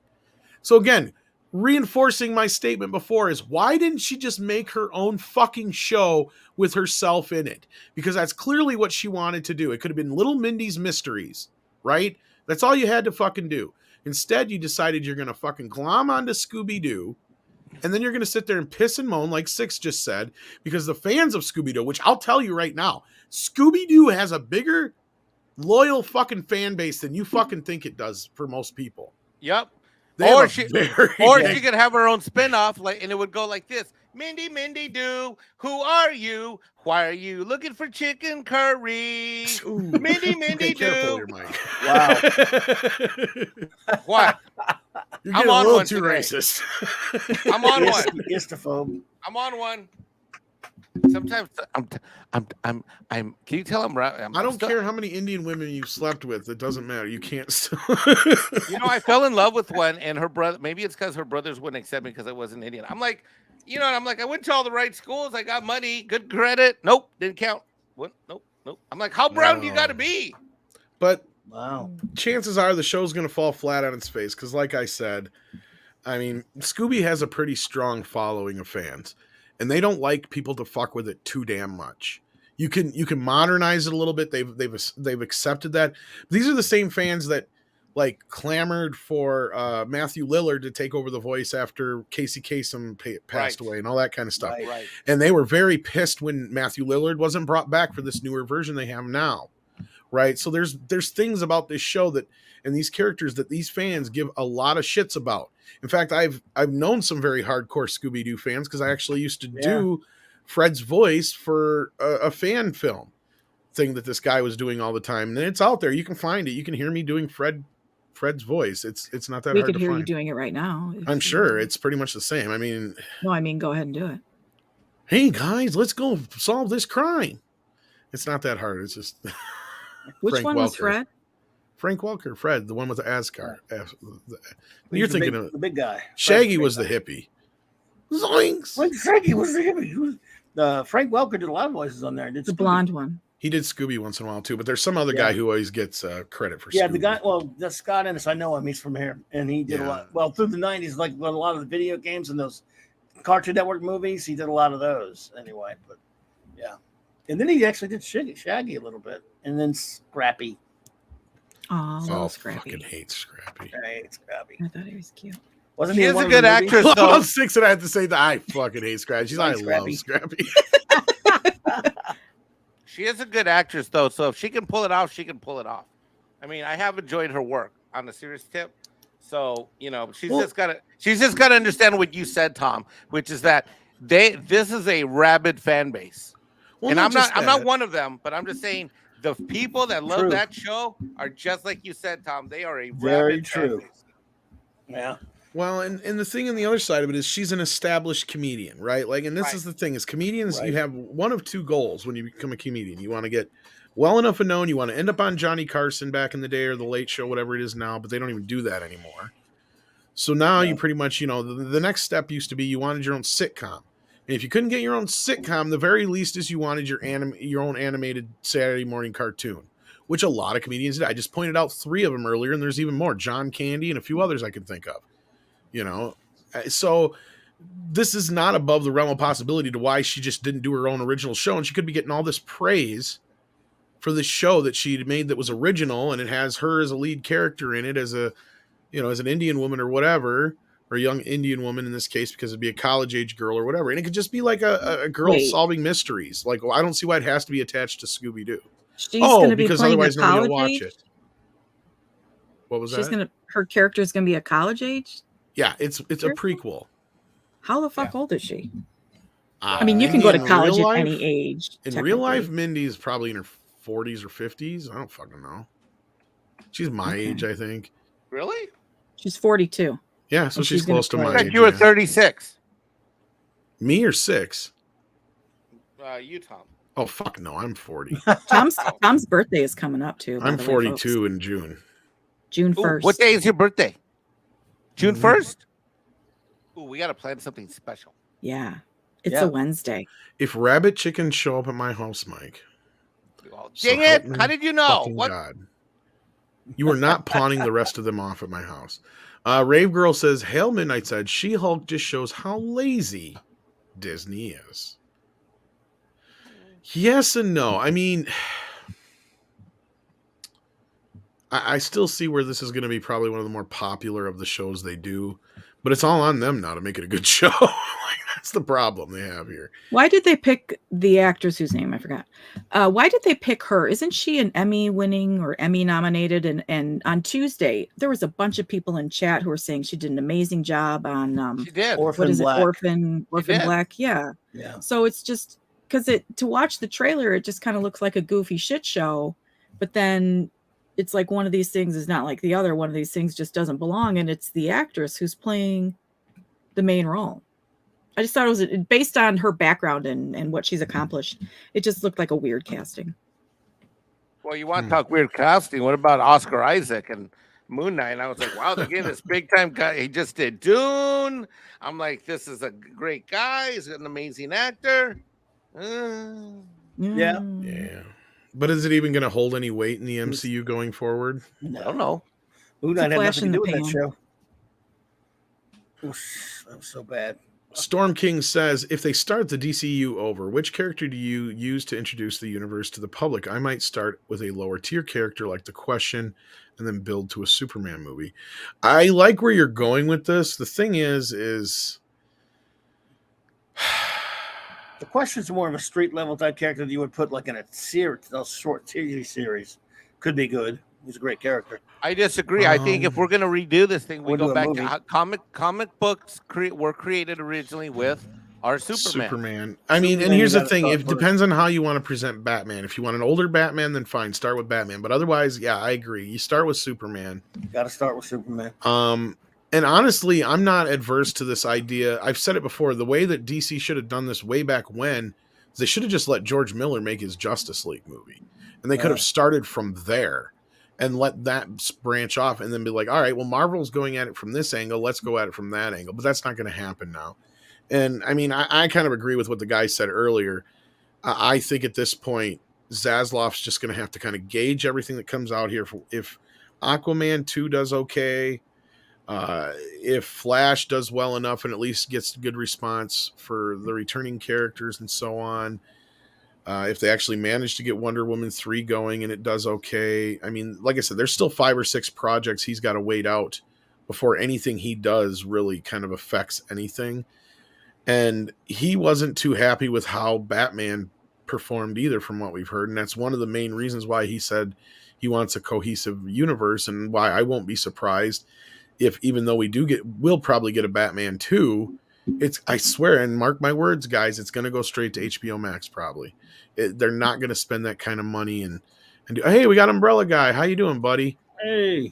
Did you hear what happened to him today? He got shot. I did. I heard. I heard it live. It was when it happened. I didn't get to hear it, but I heard it live when Tug got shouted out of the court. I'm like 3 days behind 2 days behind now on the testimony. What happened? So shout out to that Umbrella Guy. I'm going to bring him in if he's available, because I want to talk to him anyway. It's been What too happened? long. So the trial's going on, the rolling tapes from the various depositions, and literally we're watching this thing, and a Tug's on the channel, and the guy says, yes, I talked to that Umbrella Guy channel a couple of times. He mentioned them, and like Tug screamed, I screamed. I'll bet everybody watching Tug's live stream screamed. We're all like, "Whoa!" It was so good. It's pretty freaking cool. And here's the great thing. Let me tell you what was a great thing. But I'm sorry to derail this real quick, but just real quick, is that the cool thing was that the guy, I can't remember the gentleman's name that was on the deposition, but what he said was this. He said, I'm treating the, how did he say it? He said, I'm treating the social media journalists the same as I would any mainstream media journalist. They're all journalists. And that was awesome. Because one thing that Tug has done, as we all know, is he's been a journalist about this. Well, Tug and Yellow Flash and all those guys. Yeah. Yeah, the reason we know about all this stuff, and that's what I keep reminding people, is because of them, we know all this stuff, and now the general public's starting to learn a lot of this stuff too. But yeah, if you're not busy, Tug, please come on in for a few minutes even. That would be great. If not, I understand, brother. You've been super fucking busy. So, but yes, congratulations on that. I heard about it. I didn't get a chance to get to that part of the video yet, though. So, yeah. I'm glad to see you've had an influence on this trial, and hopefully things will go in Johnny's favor, because it's public opinion says anything about it, but we have to worry about that jury. So yeah, I don't have to watch in a minute. The trial. Awesome. I don't have to watch the trial because I subscribe to that Umbrella Guy. So there you go. It works. Keeps you up to pretty date. Like cool. I love it. Yeah. The first part I kept doing just the updates, and then when it started getting real, like into Johnny's and all the other stuff, then I started listening more succinctly, or however you want to put it. But yeah, thank you for that, Storm King. I would still say I like what you're saying here, and I see where you're coming from, but you got to kind of start with a Superman movie in a way. Kareen says, leave my Man of Steel alone. Okay, I'll be good. I'll be nice. I didn't go off on it too hard. Cardinal Sin says, I will bring a fully catered meal with your choice of rabbit or chicken. I've had enough rabbit chicken to last a lifetime. I'll talk to him. I'll reach out. We'll see. We'll see. Can you send the link to Tug? I did. I thought maybe. He might have to refresh, but I thought I sent it to him. Pretty sure. Twitter's been acting up lately too. Yeah, Brett Cohen says, for me, there's movies filmed, the popcorn muncher. Then there's cinema theater experiences where I want full antipasto. Thank you. New word for me. With a nice red. That's like fancy wine, ain't it? Fancy. I've never even been to a theater like that. The two are conflated these days, detrimental to both experiences. Yeah. Well, he's from Australia, so. Yeah, Brett. Brett. Oh boy, this is a interesting dichotomy here as far as, but I hear what you're saying. Yeah, they are very conflated. And I think that's what Martin Scorsese was kind of trying to say too. But we'll probably get back to that let's talk a little bit about this trial because we got the umbrella guy here. How are you doing, sir? It's been a while. Hey man, how's it going? Yeah, it's been a hot minute. And I'm glad to see that your kid's doing well too. I seen on Twitter as well. Yeah, man. Everything came in good, all good news, man. It's been all good news for, like I said, a minute. It's been nice. Bask in all the it, my crazy for a friend. minute. Bask in it, enjoy it, because it won't last long. It will fade away for a bit. Right? It always does. But yeah, so what the fuck, man? This thing is we're getting near the end here. You haven't seen it yet? You didn't see I didn't get to see today's stuff yet. I just here's where I'm at. I just finished up her sister's testimony before the show. Ricada did he clipped that part. Give me 1 second, I'll pull it up. Because absolutely. That'd be awesome everybody to wants see. to see it. It's funny. But yeah, that's where I'm left off right now. So like anything past there, I really haven't seen any of the testimony yet. Well, how it is. Like you get sources on stuff, and you can't say who sources are. I mean, you can't burn a source publicly. But absolutely, right. Waldman, Adam Waldman. So this is Johnny Depp's attorney. This is his longtime attorney, the guy who built this case. I mean, he's one of those lawyers that he seems so disarming, but if you got him, oh my God, he would eviscerate you. But anyway, he gets up there, he's talking video deposition. Just listen to this. It goes about halfway through, so it's like a minute and a half, but it's worth it. No, it's fine. Go ahead. With other social media users about this case. I slid into their DMs. Other social media, I want to make sure I'm precise. Other social media users? Yes. That group would include almost everybody on Earth. Yeah. Have you provided information about this case to other social media personalities who then post that information? I've provided information episodically to what I would call internet journalists, and I'll define that as journalists who are not look online. Mainstream outlet. Have you communicated with a social media user who goes by the name That Umbrella Guy? Doug! Oh shit! Several phone calls. Shout out. With the person who goes by the name Umbrella Guy. Couldn't even hear what he was saying there. Have you communicated with him other than through phone calls? I don't remember doing this. So there you go. That's awesome. How did you feel when you saw that? I thought finally we can talk about some sort of, it gives vindication to, again, I know a lot of us have sources out there, legitimate, better than the damn media who goes out there and just throws darts at a board and hopes they get something right. But, again, there's you're just a YouTuber. You're just a YouTuber, so you don't have any contact. So it's good, and it's not just for like myself. It's good for everybody. And for myself, I was like, bingo, baby, let's blow this channel up. So let's get into the case just a little bit here briefly. Like, I don't know how long you got, so I don't want to keep you forever because I'm sure you're busy. But where do you see this going? Because like traditionally, these kind of cases don't generally go well for the individual suing somebody over slander or anything like that. It just doesn't generally work out, or libel. So at this point, though, with the way this is going, though, this one seems to be a little bit more unprecedented than any other kind of case like this we've ever seen before, because this is in the full view of America and the world, and people can see it, and people know Johnny Depp. I'd argue it's as big as the OJ trial in some respects. And as I said before you got in here, a lot of the general audience now is starting to get alerted to a lot of this stuff, as to where, people in our community have seen most of your stuff in Yellow Flash and everybody else is reporting, to where we kind of know like the lowdown on some of this stuff. And we've heard all these tapes and we've seen all these pictures and, and all that kind of stuff. So where do you see this going from here at the end game? Because I mean, we're getting pretty close because they're running low on time. I know it's only got another couple. How many more days do they got? Really? Yeah, like a week. Mm-hmm. Well, I mean, what we're looking at here is we're looking at we're looking at a challenge to the true cancel culture. This is the cancel culture in its truest form, and it is the most insidious part of it too. Because if you listen to what his claims are, it isn't just canceling him as this big name actor. It's canceling him as a domestic abuse survivor that's a male, and that's messed up. And there are a lot of people they're actually okay with that, but there are a lot of people who aren't, and this is waking people up to it. Like we talk about men's rights, we talk about cancel culture, we talk about all of that. And looking at this case, the more I looked at it, the more I realized this is everything we talk about. Boy, just it's rolled into one thing. If you can get people past the idea that there's a celebrity involved, you need a fat wallet to fight this. This man, Right. Just on the case alone, I'm going to guess he spent $12 million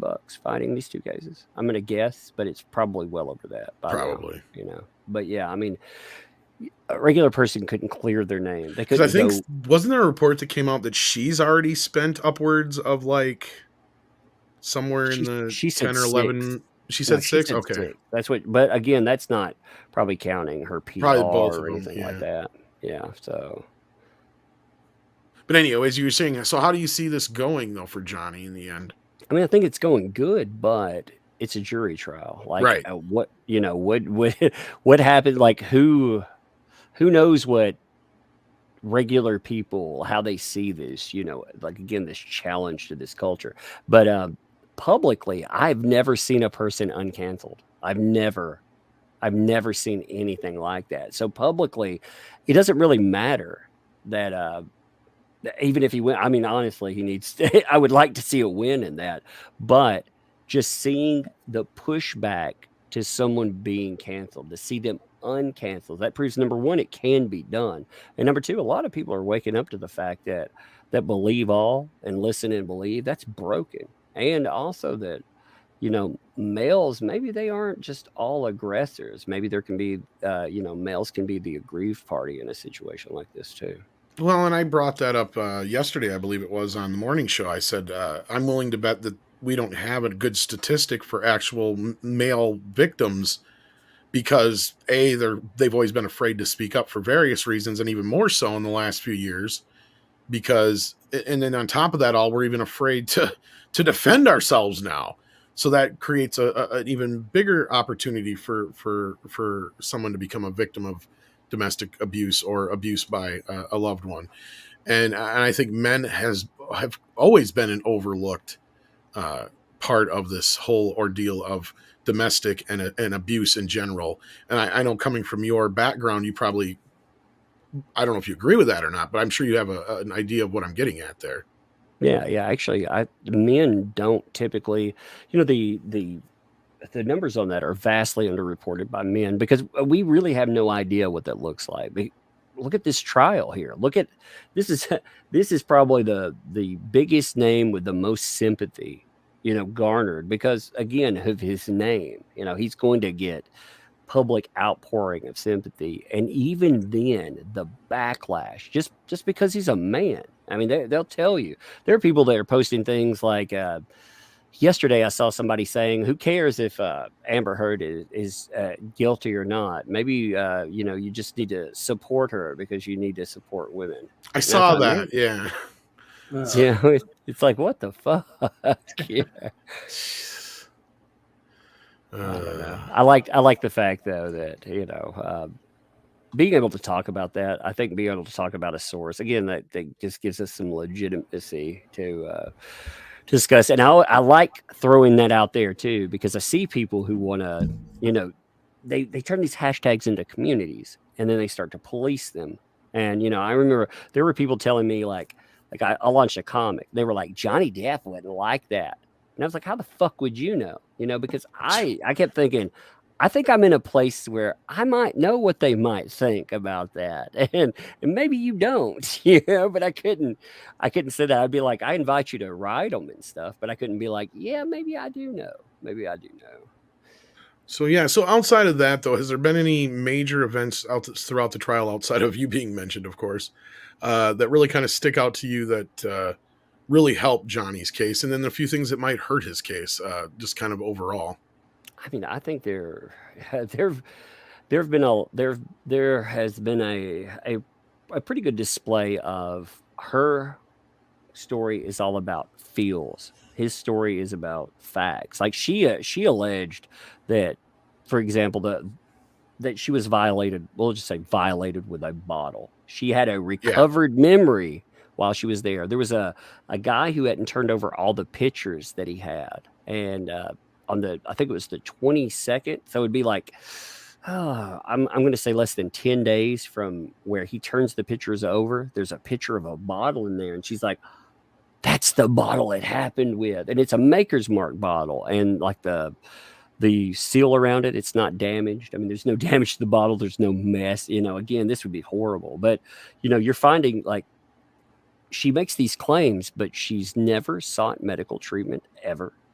There are plenty of public pictures. Right. I mean, I can believe and understand maybe the first couple times it happens, her not wanting to get Johnny in trouble, being that they're both celebrities. I can understand to a point where she says this, but then you get to certain areas where it gets really kind of questionable and I mean, it's even the claims, like if you and unraveling. Yeah, well, the claims are so violent that exactly, like she's claimed she's been punched in the back of the head several times over, slapped repeatedly, punched repeatedly. Look, I got sucker punched once in my face, and I can't feel half of my face. So I'll tell you that right now. Here's one of her claims. Give me a second. Just listen to this, okay? This didn't require medical treatment, okay? But listen to this. That night, Johnny shoved me into a ping pong table that collapsed underneath me. He threw bottles through window panes of a glass door, breaking 2 panes, leaving glass everywhere. Then he grabs me. He grips my body and nightgown, tears off my nightgown at some point. I'm naked and barefoot, covered in alcohol and glass. He grabs me by the neck, chokes me against a refrigerator. I try to stand up, and I'm sliding against the glass-strewn floor and countertop. He threw me away from him. I tried to run, and he continued to throw objects and alcohol. And one of the most horrific and scary points, he grabs me by the neck and collarbone, slams me against the countertop. I struggle to stand up as he strangles me, but my arms and feet keep slipping and sliding on the spilled alcohol, and were dragged against the broken glass on the countertop and the floor, which repeatedly slashed my feet and my arms. So then, on top of that, she's added a story about being violated with a bottle and all of this. Well, you have a medical professional that goes over there that day. So she went to record him that night. She had this thing about recording him, to try to ambush him later on. Well, she forgot and left the recorder on for 3 hours, and it picks up the entirety of what went on. And you have these medical professionals, they go over and they're looking for the remnants of his finger that's been cut off. When they're looking for it, they're talking about giving her something because she's yelling in the background, I didn't mean to do it. I didn't mean to hurt him. It's an admission of guilt, and they're trying to medicate her, not because she's hurt from all this story, but because she's in the middle of he keeps saying that's guilt coming out. That's guilt. But it sounds like a manic episode. They're trying to give her a huge dose of Seroquel to calm her down. Right.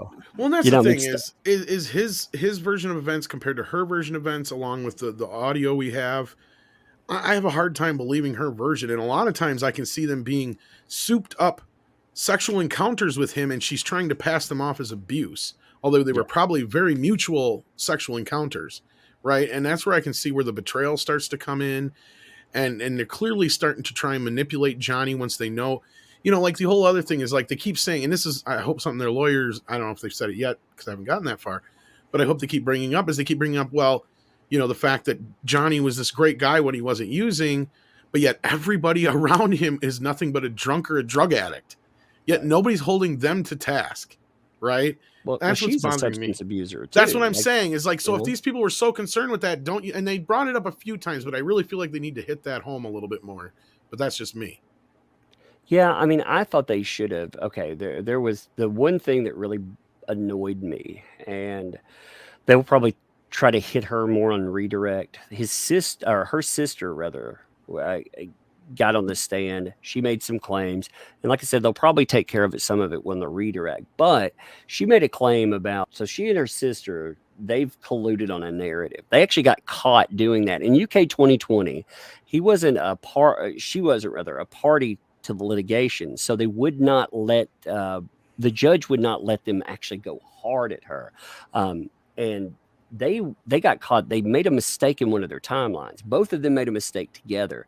They a picture ended up coming in that they didn't know about, so they correct their timeline together. It's fucking it's infuriating. It's very infuriating to watch. Well, anyway, they make this claim that they've always stuck to about they had these little teacup terriers, and they said he ended up hanging one of them out of a window and laughing maniacally and stuff. Well, they didn't challenge that when she was on the stand. And everybody, at least one of those jurors owns a pet. And people these days, they're worse about, child abuse, animal abuse. And some people they just recently did that test that they always give people where would you save a child or a possible, save an adult or a dog, and most people would pick the dog. And then they asked if the child or the dog. It used to be the child would always win, but now it's even, I think it was like 50-60 for the dog to the child. So like, you're right. Like animal love in this country and just overall in the world seems to have gone on astronomically. So I can see where you're right. Why not play on that a little bit more to like, okay, clearly they are. So punch some holes in that possibility if it's not true, right? Yeah. Well, it's been 5 minutes on it. Come on. That's all you got to do. Like to point out the absurdity to this. I mean, and there's got to be more witnesses than this. And then that's the other thing is the other things that I can't believe, like where she talks about that there's supposedly these other two women that he grabbed their wrists of. Where are these women at? Why aren't they there? That should be hearsay, to be honest. Because, I mean, they're never manufactured at all. But again, when you start stripping away all the claims, that's the thing. Ultimately, you have no one. The only person that even claims that they ever saw him do anything is the sister. One time, she says he tried to, which doesn't make sense, by the way. You got to think of this. So he has a soft cast on his arm. He has lost his finger, and he has MRSA, a flesh-eating bacteria in his finger. That's so painful. They're trying to say that there was an encounter on some stairways, and he grabbed Amber Heard by the hair with one hand, and he was trying to hit her in the face with the other one. Now, if he was hitting her in the face, by the way, he would be doing it with his soft cast hand with a finger that's been chopped off, where again, he has MRSA in his hand, which that doesn't make any sense. You have another, the sister says, I try to get in between them and he tries to shove me. Well, he had a bodyguard that was there that tells an entirely different story that doesn't fit up with hers. And like I said, I think there will probably be a redirect witness that will come in and counter what she's saying. But I wouldn't wait for the redirect witness. I would have tore her apart when she brought that stuff up.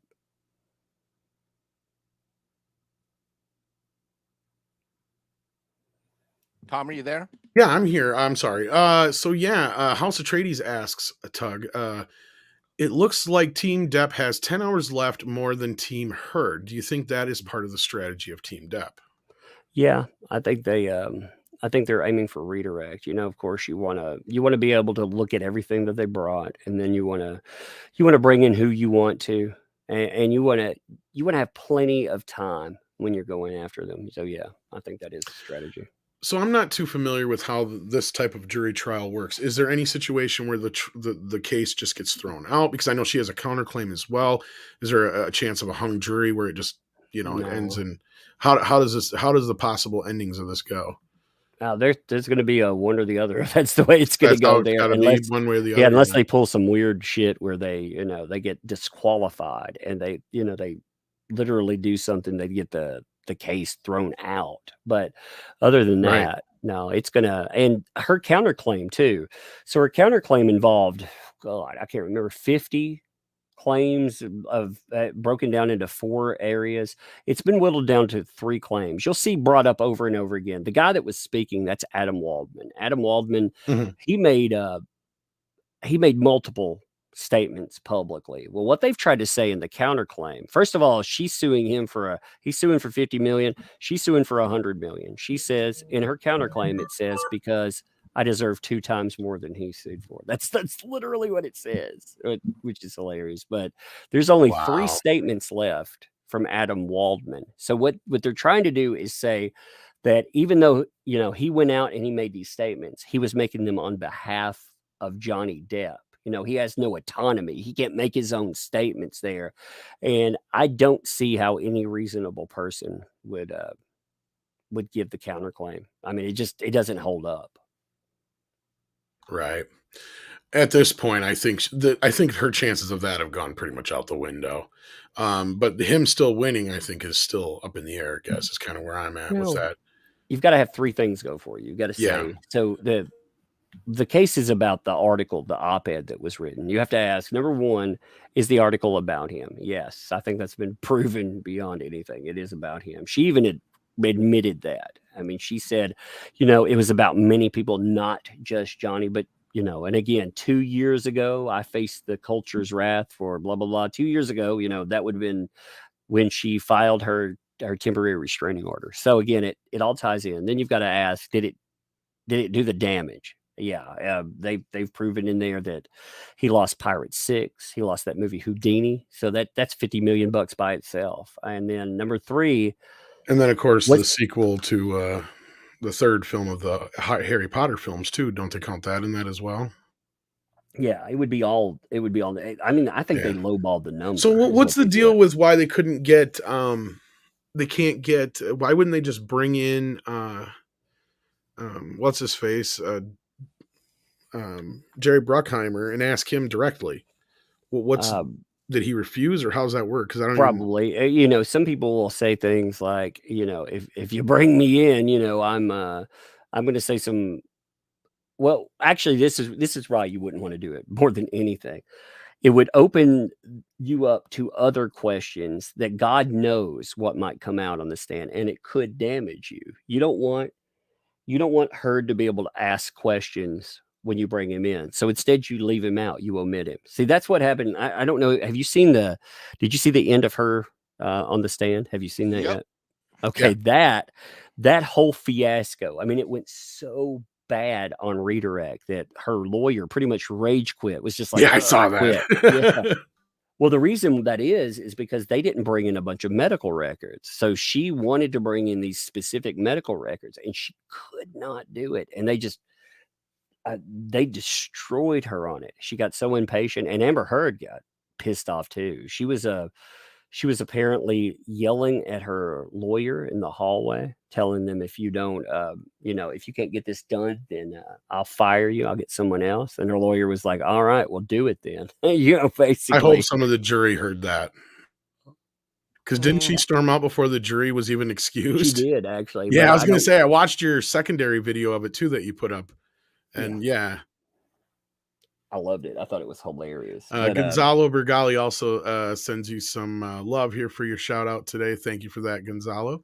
But yeah, I was glad to see how well they handled her. Like, I think they did a great job with her. Now her sister, I was kind of like, I think they left a little too much on the table there that they could have went after a little bit more. But they did bring up that other individual. I can't remember her name, but it was her former roommate that she called her good sister. Her close sister or whatever it was. Chosen sister. Yeah. Chosen sister. That's it. Yeah. Yes. So you know who I'm talking about. Now, are they going to bring that individual into this case, or what's, because now that's Jennifer Howell. So Jennifer Howell. Thank you.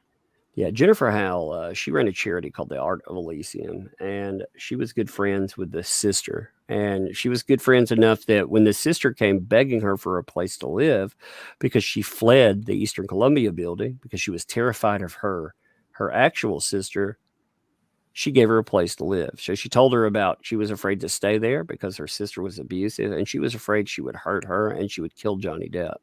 So they may bring her in to redirect on that. Yeah, I saw your video on that. Yeah. So if you guys want a little bit more deeper into that, you put out the video early this morning about that. Yeah, I'm trying to get ahead of that. If I'm live when a video comes up, it just kills it. It doesn't reach anything. Right. So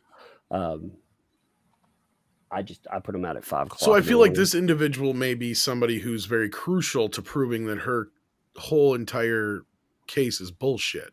Well, no, it proves the sister's a liar. That's what I'm Like, saying, which is basically yeah. all they need is to prove one of them a liar, because she's the only witness, as you said. No, you've got to take, like, from this kind of case, honestly, unfortunately, with a claim like this, I look at it like just imagine it like a loaded gun, an entire loaded gun pointed at your head. You don't get to just take the gun away or to unload one chamber. You've got to unload every chamber, because strangely enough, normally if we look at somebody and they tell 8 lies and we disprove 1 or 2, most people are like, that person's a liar. With stuff like this, Yeah. They don't do that. Okay, well, I was gonna say, because actually, I don't know. I mean, I get what you're saying, and that's where I come from too. Is like, if they can just prove enough between those two that they were conspiring in some way, that's all that Johnny really needs, right? On top of that, the whole, clearly, even though it's not about that, it's more about this op-ed. But I think the Hollywood folk have pretty much put it out there enough in their people's heads that, yeah, this op-ed is what lost him these 3 main deals, regardless of what his reputation was prior to that. Right? Because even Johnny being a little difficult on the set, I mean, I'm waiting for his group to say whatever difficulties he was having was a result of the bullshit he was going through with her, because he didn't have those difficulties until that time period. Are they able to prove that, or is something like that an option? Or I mean, I kept up with his career quite a bit up until his pirate days, because once he became mainstream, then he kind of wasn't my actor anymore. You know what I mean? Like, he was that actor that I kind of liked, because not everybody followed every damn thing he did. But then as soon as he became, number 1 A-list actor, highest paid actor in the world, well, then it's like, it's kind of like, your favorite band before everybody discovers them. So I don't know how difficult he was before that. I never heard of him being difficult prior to that at all. And one thing I do know is he never really got fucked up on the set either, or ever did jobs fucked up before either. So that sounds weird to me. The thing that should stick out is they can say anything that they want about him or how terrible his movies were or anything. They put in 10 pages of tabloid article headlines. Yeah. The thing was, they proved their own point. About page 8, they put in their article, and before it was negative page 6, reviews, you mean? Or stuff. Do what? Page 6, you mean? No. On page 8 of the. Oh, on page 8. Okay, I was going to say, I thought that you were Yeah. talking about the page 6 article, because No. On page 8 of the 10 pages. I mean, literally, it's 10 pages. Like, I know the part you're talking about. Yeah. Yeah. Well, they on page 8 they put in the article that she wrote, the op-ed, and after that, the tabloid headlines changed to him being fired. So they accidentally make the point for themselves. So yeah, I've seen that a few times too, and I'm trying to figure out why they keep trying to show off this little buried version of the article that was in the printed form, when clearly that's not the one that everybody saw, right? And I know Johnny tried to make that point. Yeah, exactly. Like, and how the headline had been changed and shit like that too. Well, because there's 3 statements that are part of the lawsuit isn't about the article itself. It's about 3 statements in it that hold up. Right. Like, so the headline is one of those statements, and they've tried to hit each one of them. You saw at the middle point in the trial, you saw where they tried to get the case dismissed, and that didn't happen. Well, I guess a day ago, 2 days ago, I can't remember exactly. She decided on the headline itself. That's what, if they could get each piece thrown out, or a piece thrown out, then hey, that's another piece that the jury, they won't see. And if it gets tossed out and they knew about it, well, then they may make a decision about that already. Well, if one thing was invalid, then not, but everything rides. The judge said, well, they could make this decision about any of it. They could look at it and, they could decide that. Okay, so how does perjury work in a case like this? Because I know it's not a criminal case, obviously, but it's pretty clear that Miss Heard perjured herself on the stand. Nothing will happen. That's what I was curious. I don't know if there was actually any kind of penalty for that, but yeah, she clearly did. There should be, but we're dealing with a civil case, not criminal. That's what case I was curious with about. evidence. Yeah, not just that. We're dealing with like an elitist, rich, white woman No, come on, let's be fair about that. We're talking about it doesn't when you put all of the categories together, you're talking about pretty, again, a new mother on top of that, but again, that amount of money, that amount of claim, and she's heavily connected into the ACLU, which is, Yeah. I mean, Which they're stuck with her now. well, Like, they they've got to didn't care back her because they now. got, that's all that Elon Musk money. He paid them. a Well, lot not of just their that. I money. mean, their reputation kind of rides on this too, in a way. Yeah, but I mean, he'll just throw more money at him. I mean, he paid $6 million that we know about to get that ambassador title that she had. He paid $800,000 on her charitable donations, and he's paying for the entire lawsuit. See, it comes down to one or two things. They won't answer he's paying for the lawsuit, but it has to be one of two things, and you can just eliminate and tell where it's coming from. It's either an insurance thing, but if it was an insurance thing, number one, they would have pushed to settle, and number two, they wouldn't pay for her witnesses. Her witnesses, they're all broke jokes, and they're all represented by the same law firms that she is, which should be a conflict of interest, but that's a whole nother thing. But the billing alone for that is insane, and she doesn't have the money to pay for that. No insurance would pay for that, so that points to benefactor, and it's been very well established that Elon Musk, he's been the guy writing the blank checks, so he's still paying for this. You can Why? well, okay, there's one of two things. Jennifer Howell, this is where we get into, again, this is unsubstantiated, but it's still fascinating. Okay. So Jennifer Howell said that now she was really good friends with the entire family. Again, well, she went over and was talking to the mother, Amber Heard's mother, Paige. She said that when they were dating Elon, that Elon and Amber were supposedly in a contentious legal battle over embryos. They were fertilized embryos. He wanted them destroyed. She wanted them so she could have a baby. Presto manifesto, 8 months later, bam, she has a surrogate baby. So you could draw your inference from that. But there were other things that were going on too. I can't remember the actress's name. Something it's they mentioned her in that Josh Drew footage, but I can't remember I her name. skimmed through that. That was so fucking boring. Well, and it was a lot of stuff they were recovering. So they cut out a part of it because it was hearsay. But she was having an affair. In fact, she was having three-way relationships with this supermodel and Elon Musk. Elon Musk, that they talked about in another thing that was not admitted into this. They talked about wild sex parties. Right. And again, Josh Drew admitted that like he had heard about it. Amber Heard's best friend talked about it. Another person talked about it. Well, in that, Elon Musk is heavily tied into that. And whatever happened, either, I don't know. She has dirt on him some way, but I don't know. I feel like because there's nobody would deal with this hit to their reputation. Nobody would deal to somebody coming back to you, an ex coming back to you over and over again and wanting you to write blank checks and stuff. After a while, you'd be like, fuck off, but I said, I don't know. Well, yeah, and that's the thing is and that's kind of the picture I'm getting painted of her friends and her hanger-ons and all that kind of stuff is, she saw this as her ticket upwards and onwards. Mm-hmm. And in the meantime, a place for all her friends to crash.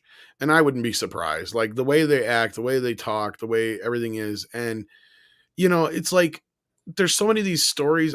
I'm curious when we're going to get to hear Johnny's version of a lot of this stuff. Cause like a lot of the time it doesn't seem like they even covered some of that stuff in his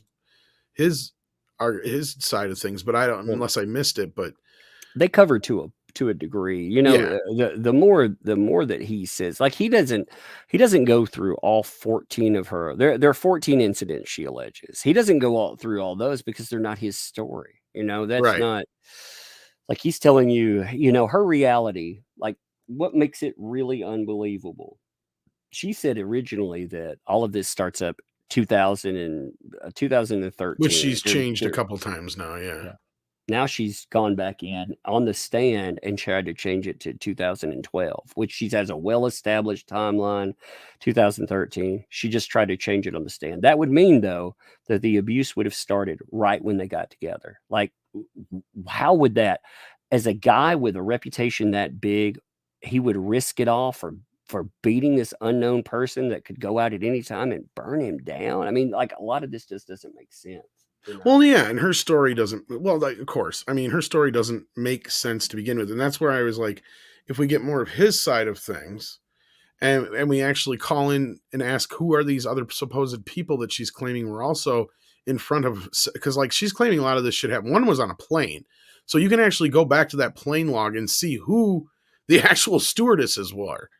And they should be able to pull whoever they were in there and ask them this shit. See, that's kind of where I'm curious about that. But I mean, I know they're limited on their. There's actually okay. The are you talking about where the wrist thing where she? Yeah, where because twice she said that he had threatened to break wrists. Yeah, that's just some random. But what airline? Okay, she brings up a airplane abuse story. That's actually not tied to that. She just manufactured this airplane story out of thin air. Never heard it before. Like, I was like, where did this come from? Yeah, that's my thought too. But I mean, you know, that's the problem when your abuse hoax gets so big. Like, I had a good source explain, you know, tell me, like, look at this case as Amber Heard, she's trying to dance between raindrops. You know, you imagine the raindrops as evidence. Like, she knows that she's going to, you know, the rain is going to hit her. So she takes a lot of precaution to try to make sure that she doesn't drown there. Like, she tells you, you know, she can't remember a specific timeline. You know, she tells a nebulous story that you can change up. She said, you know, some details, they may be interwoven because of trauma. And, you know, she's gone to so many links, and it's worked for her for a long time, and that emboldened her to keep adding and adding. After a while, you add too many pieces, you know. Well, yeah, they're clearly giving her rope, you know, but that's the thing is, like, do they have something up their sleeve? Because at first I was getting kind of pissy, and then I'm like, okay, I see what they're up to. They're just letting her kind of, you know, fuck herself over here, and I can see that part of it. But then, like, I'm also looking at it, like you said, she's making up these elaborate things, and I mean, their lawyers did what they could to object to some of this shit, but like, how can she just add these things? I don't understand, and it just doesn't make any sense to me. But I don't know that much about court systems, so yeah. You can allege anything. Like, you can, you know, that's the ugliness of listen and believe. Like, what do you need to truly back up a tale? Unfortunately, with listen and believe, you are guilty until proven innocent. That's just that's the way it works societally. That's really, like, if you look at this case, he's got to prove that he's not an abuser in order to have been defamed. He's guilty, even though, like, what should tell you there's a problem here and free him up, and it should have stuck to everybody. He had 4 cops come to his apartment when she says that he beat her in the face. He took a iPhone. He wound his arm up like a baseball pitcher and threw it into her eye. And yet 4 cops, 2 separate sets, show up at her home and say they saw a woman with pink eyes and pink cheeks where she had been crying. But they wrote it off as maybe they had a verbal argument. There were no injuries at all. There was also no property damage, even though they have pictures of property damage. Again, there's a rabbit hole. I think they should have gone further down that rabbit hole, like saying that they set up a fucking abuse hoax. But as is, you know, again, everybody says, why don't they call the cops? Well, they did call the cops, and when they called the cops said no crime. So normally that would be that would wash something away. A couple of the incidences too that the cops actually got involved. That's the other thing. Yeah. But yeah, there's supposedly a lot of these people where there's always people around, and yet they always manage to come in right after. You know, and I remember the one that Johnny did talk about, and that was where she was basically trying to stage herself being beaten. And then, you know, when the bodyguard had come in or whatever it was, I can't remember which one, if it was his current one or the one that had passed away at the time. Then she's like, like trying to pretend like he was beating her or whatever, and they were like barely even close or whatever, and it was just kind of clearly set up or whatever the way he was explaining it. But yeah, and then Mecha J has a question here. He goes, Tug, the mainstream media has been absolutely brutal on Johnny. Do you think that he'll get through that? I got my version of it is I think that he had to do this for that reason, because he knew that the media is not going to work with him on this. What do you say? They've locked the story out. Like to tell you, there's something weird that's gone on with this, to the point that when body cam footage came out, TMZ was offered the body cam footage. This is a place that would, they would cover a celebrity buttering a bagel. They wouldn't take it. They refused to take it. Like there was a lockout on covering anything that was Depp centric for years. That's why we were so successful covering it, because no one else would. And then, when you look at some of the article, like Vogue, for example, Vogue came out with we need to believe Amber Heard. Vogue was listed by the ACLU as one of the organizations they could go to and put that piece in. I mean, the mainstream media. Oh yeah, I've seen her new PR team at work. I mean, it's not PR. They are part of that listen and believe establishment. The ACLU knew if I went to this organization, first of all, you can tell they have connection there. It's political connection, but it's also a social narrative connection. You can just see it from the letters they wrote. And the one good thing about it being someone like a Johnny Depp is it wasn't just high profile person. It was also a very high profile liberal. So they used Orange Man Bad. That's the narrative that they were using. They were calling him a Donald Trump supporter. Basically, they were going to make him the face of violence against women under the Trump administration. And like I said, he's a high profile liberal. So it just shows you how bullshit that narrative is too. Again, that's not getting political about it. It's just, right. It shows you how they'll weaponize that. Well, so you're right about that, because I had said before, the thing about this trial is it's actually bigger than Johnny and Amber. It's basically the Me Too movement being put on trial in a way, the whole Believe Woman thing being put on trial in a way. And of course, we're not saying you shouldn't believe somebody if they make accusations, but I mean, clearly there's a double standard. And we have a situation where it's really swung to a point where, like you said, it's guilty until proven innocent anymore. And Johnny's never been convicted of anything. He's never been taken to jail, never been booked on anything, never had any formal charges made whatsoever. She hasn't charged him with anything or tried to. Like, that's the other thing too. It's like, you're going to this extent now, and you went to this, and you were glad to use it to further your career. But now, now you have to prove it yourself too. And I don't think she's done a very good job of proving it herself. I mean, she's telling all these stories, but I think that the jury's, I got to believe, at least from my perspective, that the jury can see through a lot of this shit, because they're close enough to see that she ain't got no tears. And she's an actress. And an actor should be able to fucking squirt a few tears. Yeah, you would think so. Anyway, hey man, I gotta. No, well, thank you, man. I appreciate you hopping in here. It's been way too fucking long. I didn't mean to just real quick before you go. Yeah. When you popped in, Tug, I reached over to my spinner rack, and I want to promote his comics. We got this one here. We also have, of course. Raw. Thank you for backing those too. Yeah, mine are over there on the shelf, but yeah. And guys, when you go to Indiegogo, you get cool perks like this. You get cards.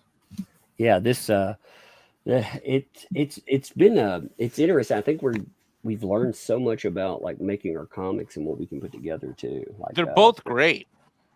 Yeah, you can see like you can see us getting better as I we really go like forward, the which I like. Ghostbusters 2 sticker. That was awesome, dude. Yeah. This is one of my favorite panel. These two pages right here.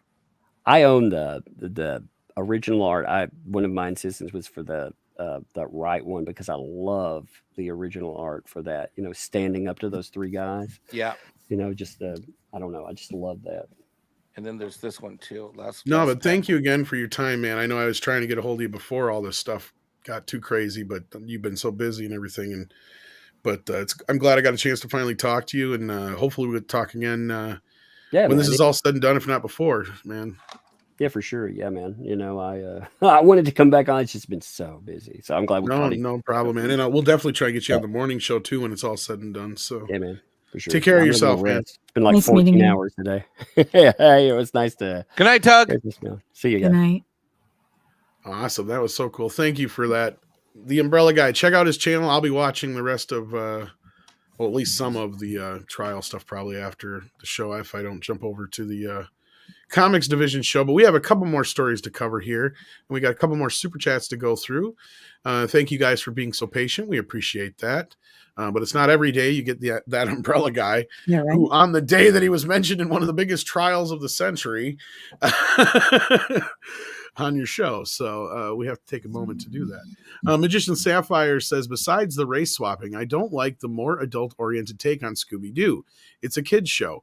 I don't want to see a gore and bare nudity. A pup named Scooby-Doo will always be the best prequel. I agree with you on the pup named Scooby-Doo thing. And yeah, they were at one time when James Gunn had written the original Scooby-Doo, it was going to be a bit more adult-oriented, and they backed off on that because I think they got the right idea that this has a very large family audience, and the purists would not stand for that because at that time internet was in full swing, so people were letting it be known that they weren't happy about it. And I remember hearing about it. I was on the other side of it because I wasn't like that big of a fan. I'm like, yeah, give me a goofy Scooby-Doo. I don't care, but I understand what the fans want, and I can see not wanting a more adult-oriented take on a show that you can generally watch with kids. And somebody with a younger kid, I'm sure Mike agrees with that. I think you see something that's called Scooby-Doo or affiliated with Scooby-Doo, and you think it should be okay for kids. You don't expect brains to be falling out. Yeah, but didn't Shaggy, weren't the Scooby snacks? I mean, there was wasn't he never anything ever confirmed. It was always Okay. just jokes. Okay. Like in the script, that's the thing, is there in the Scooby-Doo movie script, there was tons of references to that, and only one stayed in there, and that was if you've seen the movie, there's a shot of the van, and there's smoke coming out, and you hear Shaggy going, "Oh, that tastes or smells so good, Scoob. Oh man, just kind of whiff it in," or whatever he says, and then you zoom in, and then it cuts to inside the van, and he's making zucchini on a hot plate. Ugh, So like that's the closest you get. gross. So like, yeah, that was the old joke back in the days. The reason why Scoob would and Shaggy would always disappear and you'd find him in the kitchen is because they go off and get stoned. You'd find him in the kitchen getting munchies. I never watched the live action movie. Yeah, the live action movie was okay. They did a pretty good job of just kind of emulating what the show was. Yeah. For the most part, just updating it a little bit. I didn't like how they had Freddie Prinze Jr. and Daphne portrayed so much because they kind of played him as a dildo and her as a ditz. But they did a good job. They kind of nailed Velma, and of course Matthew Lillard owned the role of Shaggy after that. So Yeah. I mean, yeah. But yeah, I hear what you're saying here, Magician Sapphire. And I hope you're still here to hear this Goddess of Whim. Sorry about that.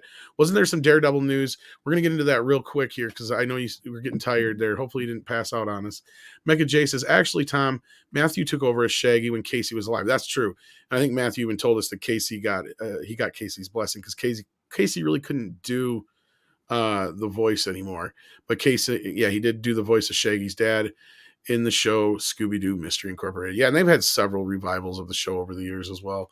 This says Hollywood PR department is like that scene in RoboCop 2 where they had the meeting with RoboCop saying he's too mean and want him reprogrammed to be nicer. Yes, that is a good example of what those are like. Glade Ribbon says, I don't know, Professor Hulk as a himbo looks hilarious. Yeah, but from what we're hearing, he's not really in the show all that much, but we'll see. Karen says, Tug, it was glorious. Congratulations. I think we got that when he was still here, but thank you again. Dash Attack says, Master Cheeks is possibly dead. Cortona is now in control. Happy season finale for Halo fans. I don't think even Secret Hideout could make the show worse. Well, guess what? They got more influence over the second season than they did the first season, from what I recall. So buckle up, buckaroos. Have you watched Halo? I don't know what the fuck a Halo is. Oh my God, Tom! Did you remember I sent you that email a couple weeks because I was watching it and I stopped watching it, and Paramount sent me an email to ask me to keep watching it? Yeah, I remember you saying that, but like, please, Mike. I mean, I know I've never. I wish I had it ready to go as a graphic. I've never seen anything like this before in my life. And you know what? Guess what? They did the same thing to me for Picard. They emailed you and asked you to keep watching? Yeah, I'll find it for like the next show. I'm sure it'll come up. I again. didn't get one of those, but they kept trying to force me to watch Discovery. Like it was the first thing that would always pop up when I'd go into Paramount Plus, and every time I'd watch something, like that would always try to be the next show I'd watch. I'm like, no, I don't want to watch that. I'm gonna find it right now. I know where it's at. I'm gonna find the email while you're reading. Okay, you go for that. But yeah, I've heard some bad things, and Mikey's got a thing or two to say about that when he gets back. Cardinal Sin says Team Lamber's lawyers are literally laughable. Yes. And that got me on that point when Tug was here. Cardinal Sin says 70% over under Amber's sister banged Johnny at least twice. I don't think he would. No, she's not in his my league. headcanon. No way she's in his league. Not a chance. She'd want to probably, but no. Those people were just hanging on, living with a free place to live. That's the beauty of it, is you can see most of them were just kind of never was, or don't really have a job, or barely have a fucking career. And yeah, they were just hanging on Johnny Depp. Mr. Buttcrack Media says, hello to all. I donated $2, but pledged $1 million. Well, we will expect that $1 million over time, because that's how pledges work, according to Amber Heard. And that's where donated and pledged means the same thing. Same thing to her. Exactly. Yeah. And that's where I say she perjured herself, and she fucking knows it. Yeah. She knows the definition difference. And it's not so much that part, it's the fact that she presented the idea that she had paid these already. That's where I say she's perjured herself. It's not even so much her little, I don't know the difference between those words. No, it's more so, bitch, you know what you fucking said. You tried to present it that you had paid this thing off, that the moment you got the money, and I feel like, and this is another thing I wanted to bring up to Tug, we didn't get a chance to, but if they'd have hit it home even harder, that, you know, she had that money for over a year before he sued her. So her little excuse that I couldn't pay it to them because Johnny sued me and I was afraid I was going to need it. Bullshit. Yeah, I was waiting for them to ask her about that. They did bring it up, but they didn't hit it hard enough. I agree. His lawyer did bring it up once, but it didn't really get hit home as hard as it should have. And you know what? I went looking today because I wanted to hear somebody live streaming the trial who was on her side. And I couldn't find anybody. And it's probably because of the YouTube algorithm that YouTube knows that I'm not a fan of hers. I really don't think she has that many supporters, to be honest with you, Six, because I've flipped around some of the, you know, bigger outlets like Entertainment Tonight and some of the other ones where they've literally got like 500,000 people watching live. Very rarely do I see anything pro her in there. And it's just random, very, very, very, very, very rarely. For every 1,000 pro Johnnies, there's maybe, and actually it's probably more like every 5,000 to 6,000 or more fucking comments you see for pro Johnny. Maybe you'll get once in a while somebody's in there simping for her, but it's very rare. And they don't seem to last long. And it's not like even people attack him or anything. It's just the constant going of them. It's just all pro Johnny, and anything that, like, nobody believes her. Nobody believes her story. This trial, it's like watching a football game, and 99% of the country is rooting for one team, and then you got 1% rooting for the other side to win. And I get what you're saying, but at first I think a lot of people were just kind of like, huh? Because, you know, for the longest time, you ask most people, like my mom, I was talking to her about it. She still thinks, I don't even think she realizes who Johnny Depp is. I think she's getting him flip-flopped with like fucking 2 or 3 other people. Because I was talking to her, I'm like, what the fuck are you talking about? He never did anything like that. I'm like, I think you're getting mixed up with somebody else. But like, you know, like, because she didn't even know nothing about the shitting on the bed or none of that kind of stuff. Right. And as soon as that happened, as soon as it pretty much gotten to the point where who else is it?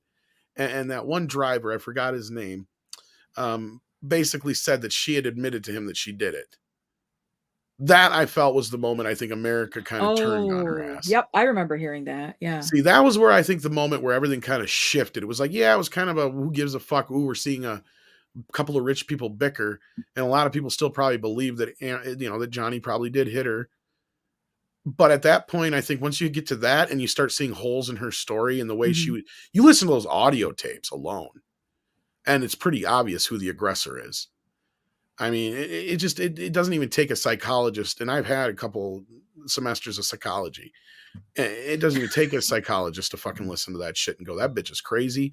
And she is the one doing this. And all he's trying to do is get the fuck away from her. Right. Like, I'm clearly the sex must be good. Well, probably because, you know what they say, but still, point being, like, at some point you'd think he would have realized that, fuck, I got to get out of this situation. And it sounds like that's what he was trying to do. And the moment she's seen her fucking meal ticket walking out the door is when she orchestrated this big whole fucking thing between her and her friends. And they seem like the type of people who would do it. Now, again, I'm just speculating, but that's what I have gotten so far from the overall trial, is that they took advantage of this guy quite a bit. And guess what? Guess who else is trying to take advantage of me, Tom? Paramount. I found it. Here's the email. Keep streaming Halo. Will a controversial catch up now? Please continue watching. Click here. Here's the difference, though. You probably have the actual app, though, don't you? See, I got mine through Amazon. Yeah, I have the actual app.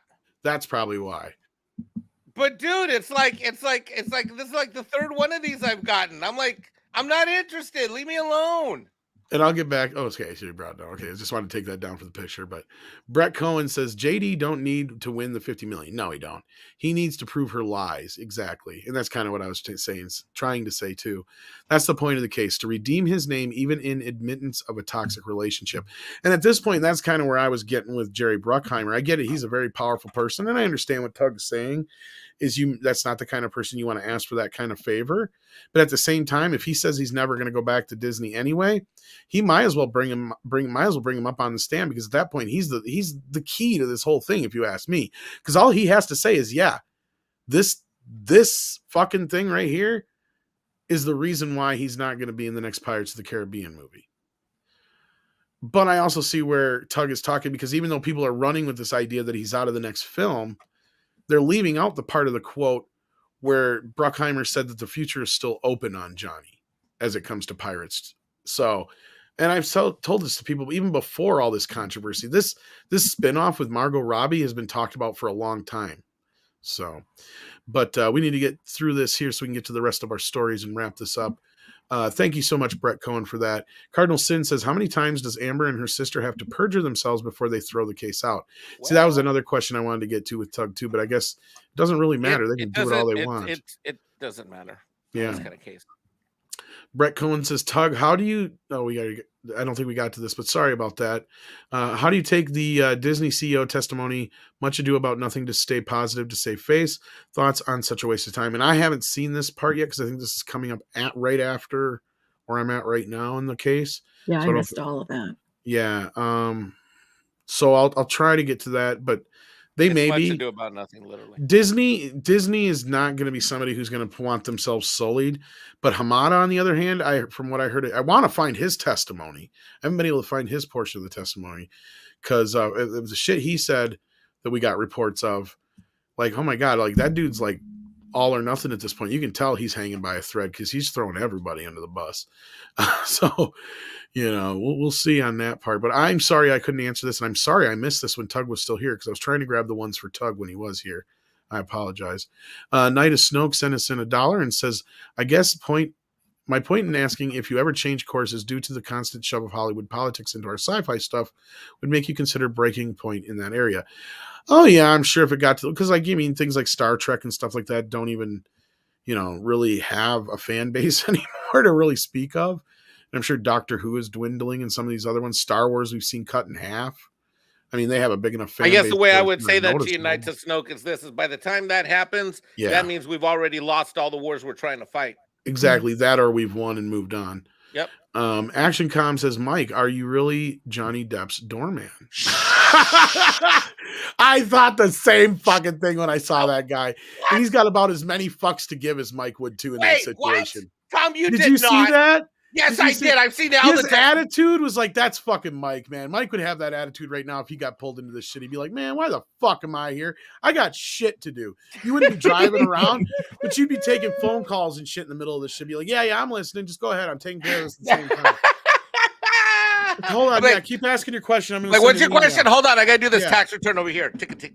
Yeah, okay, go ahead. Now, what's the question? Carry the 2. And no, I didn't see that. No, because I think I would have noticed that the bitch had a black eye. No, God damn it. Tell them no. That is not the way taxes work. Anyway, no. I could have totally seen you doing that. Like, what the fuck am I doing here? Like, Did I see her have a black eye? No. Would I have noticed? Yes. That's all you really need to ask me. Can I leave now? Oh. No, but I'm not even in the racial standard of it. But he does kind of look like you. Yeah, kind of. You're not the first person. My one of my sisters said the same thing. And the attitude does help. What? like his attitude and your attitude, like The no fucks giving attitude. yeah, the no fucks given attitude. I mean, like when we're talking in general, Mike does this when he's on the show. He acts like, you know, he's like aloof and all that kind of stuff. But in reality, he's even more aloof in reality too. What are you like, talking about? You just don't give a fuck. No. You don't care. You are always, when I said you were a half tequila bottle full kind of guy, I meant it, because I have seen you go through shit where you're just like, well, I'll just have to fucking deal with it later. You get so passionate about He-Man, about comics, about Star Wars, tax returns, but then like I've seen you deal with some shit in the background that like your house could probably be flooded right now, and you'd be like, yeah, I got to deal with that after the show, and I'd be like, dude, your house is flooded. You're like, yeah, I'll deal with it. That actually did kind of happen, though. I know. That's what I'm not fucking kidding. You're like, why are you on the show? I'm like, well, the contractor's not coming like till tomorrow morning. It's already like, let's go. Let's just do it. Fuck it. You're like, it's a morning show. Let's go. You know, things like that. And that's what I love about you. You just have this attitude. You're kind of like me in that respect. Yep. It's like all this other crazy That's why shit that's why you and I get along so well. My house could be burning down and be like, I don't fucking care right now. There's some Star Wars news that needs me to deal with it. That's where my priority is at the moment. The house can fucking burn. It's not going to last. So the cat will put it out. No, that's not funny because I've actually had a house fire before, but yeah. See, and I can even joke about it. Do you think Johnny Depp likes Elf? Probably. Oh, you know what? We're on the show for we're approaching 2.5 hour mark. Really? Let's get to the next story. You guys aren't done yet. Can we do the next story? I am so sorry if Goddess is still listening. I'm sure you may have heard the news already that Daredevil is supposed to be coming back to Disney Plus with a series in the works with Mark Corman. Chris Ord is set to write. Basically, rumors have persisted for some time that Disney Plus series about the Man Without Fear in the works, especially considering the two of the stars of the Netflix Daredevil series, Charlie Cox and Vincent D'Onofrio, have appeared in recent Marvel projects. Cox once again played Matt Murdock in The Secret Identity of Daredevil in the film Spider-Man No Come Home, spoilers, while D'Onofrio reprised his role of Wilson Fisk, aka Kingpin, in the Disney Plus series Hawkeye. It now appears that the project is picking up steam with the hiring of Corman and Ord, although Marvel has yet to announce anything regarding the show formally. Reps for Corman and Ord declined to comment, and Marvel Studio reps do not comment on projects in development. So it is in development. See? But it's not officially. Yeah, see. Right? Corman and Ord most famously co-created the USA Network series Covert Affairs, and from there on out, I think it's just a lot of blah, blah, blippity, blah. And, of course, the moment this news came out, a lot of fans were rightfully going, okay, so basically Echo and Elektra are probably going to take over. So, yeah. Well, hey, it involves the original showrunners, right? I hope it picks up where it left off, Gus Swim, but I'm not going to be surprised if it's a bit more doughy than it was before. I'm optimistic. You be optimistic, Mike. I'm being tequila bottle half full. You know what else I heard, though? What? I heard we're getting a Punisher movie. Wait, what? Yeah. Is that in the news, too? I didn't see anything official. I'll just say I heard something about it. Who's playing him? Burdenthal. Really? Yep. Nice. I love him as an actor. Can I say that? Like, can I can just say this much. I don't have anything to go on with this, but the reason they may be deciding to go with a theatrical theatrical Punisher instead of doing it as a series is so they can keep it R-rated. That's a good thing. That's how they got around it. That's all I heard. I don't know for sure if that's the case, but much like Daredevil or Deadpool, I wouldn't be surprised if Punisher might get released under the Fox banner. Oh, you were actually going to use that studio that we bought and overpaid for? Yeah, because Deadpool 3 has had some movement too. We're actually going to get Script's around to almost finally. done. We're just going to go spend what 60, 70 billion and then not do nothing with it. Isn't Pretty that nice? At this point, other than release a few Blu-rays, you're right. I mean, seriously, 65, 70 billion and not and like who does that? Fucking Disney. I mean, outside of Star Wars, they really didn't gain anything out of that so far that they've utilized. You're not wrong. But Disney was a separate purchase than the Fox purchase. No, I know, but what I mean is by getting the original Star Wars film back, like that was pretty much the only thing they gained out of this. Yeah, I'm like five. I mean, like you guys. Well, they've used the George X-Men, got paid so... what, 4 billion or 5 billion? What was it? Okay, well, factor in a little bit of the X-Men usage. No, but I'm saying to get Star Wars, Disney paid what, 5 billion, 4 billion, something like that. 4.05 billion. All right, so that is the most expensive ever Blu-ray purchase in history. Because that's pretty much. You're not wrong. Well, that was what they paid for Star Wars, but what they paid for Fox that was 70 billion. That was 70 because billion. at that point they still didn't own all the rights to the original Star Wars. Fox still had some ancillary rights, right? And I believe to the prequels as well. So I don't know exactly how that all broke down, but it was a distribution deal. And then when they bought Fox, all that stuff was cleared up then. So that's where they're at. And since they bought Fox, they've just released the few movies that weren't released yet, and most of them have flopped outside of New Guy, I think, and maybe one other one. And they have released some Blu-rays of Fox films. Other than that, they really haven't done jack shit. Well, let us get some Punisher. They've done some Simpson things, I guess. We need some Punisher action. Yeah, Andre doesn't even know that yet. I should tell him. Kinda. He's sleeping. Wake him up in the morning. I'll tell him in the morning. So that's something to show up for.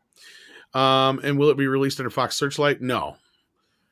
They're just going to release it under just the well, I say Fox, but it'll be the 20th Century banner, I should say, because they took the Fox out of it. Searchlight, I think they've been doing a few things under, though, but that's about it. But those are usually like more independent stuff. I think you'll end up seeing a more hardcore PG-13 than an R-rated Daredevil going forward, because somebody told me they edited the show and they put it on D+, but then somebody told me they reinstated those scenes, so I don't know which is which now. So somebody will have to tell me in the chat if they know better. But supposedly there were some minor edits to Daredevil when they moved it over. So, and I gotta imagine some of the steamier stuff from like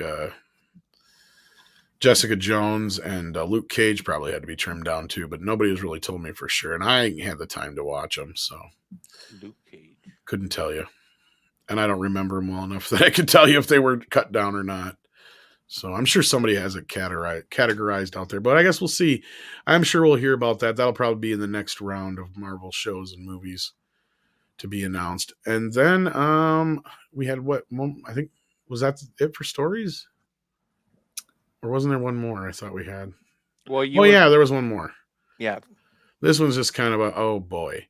The new live-action She-Ra show from Amazon has a director, Nicole Kassell.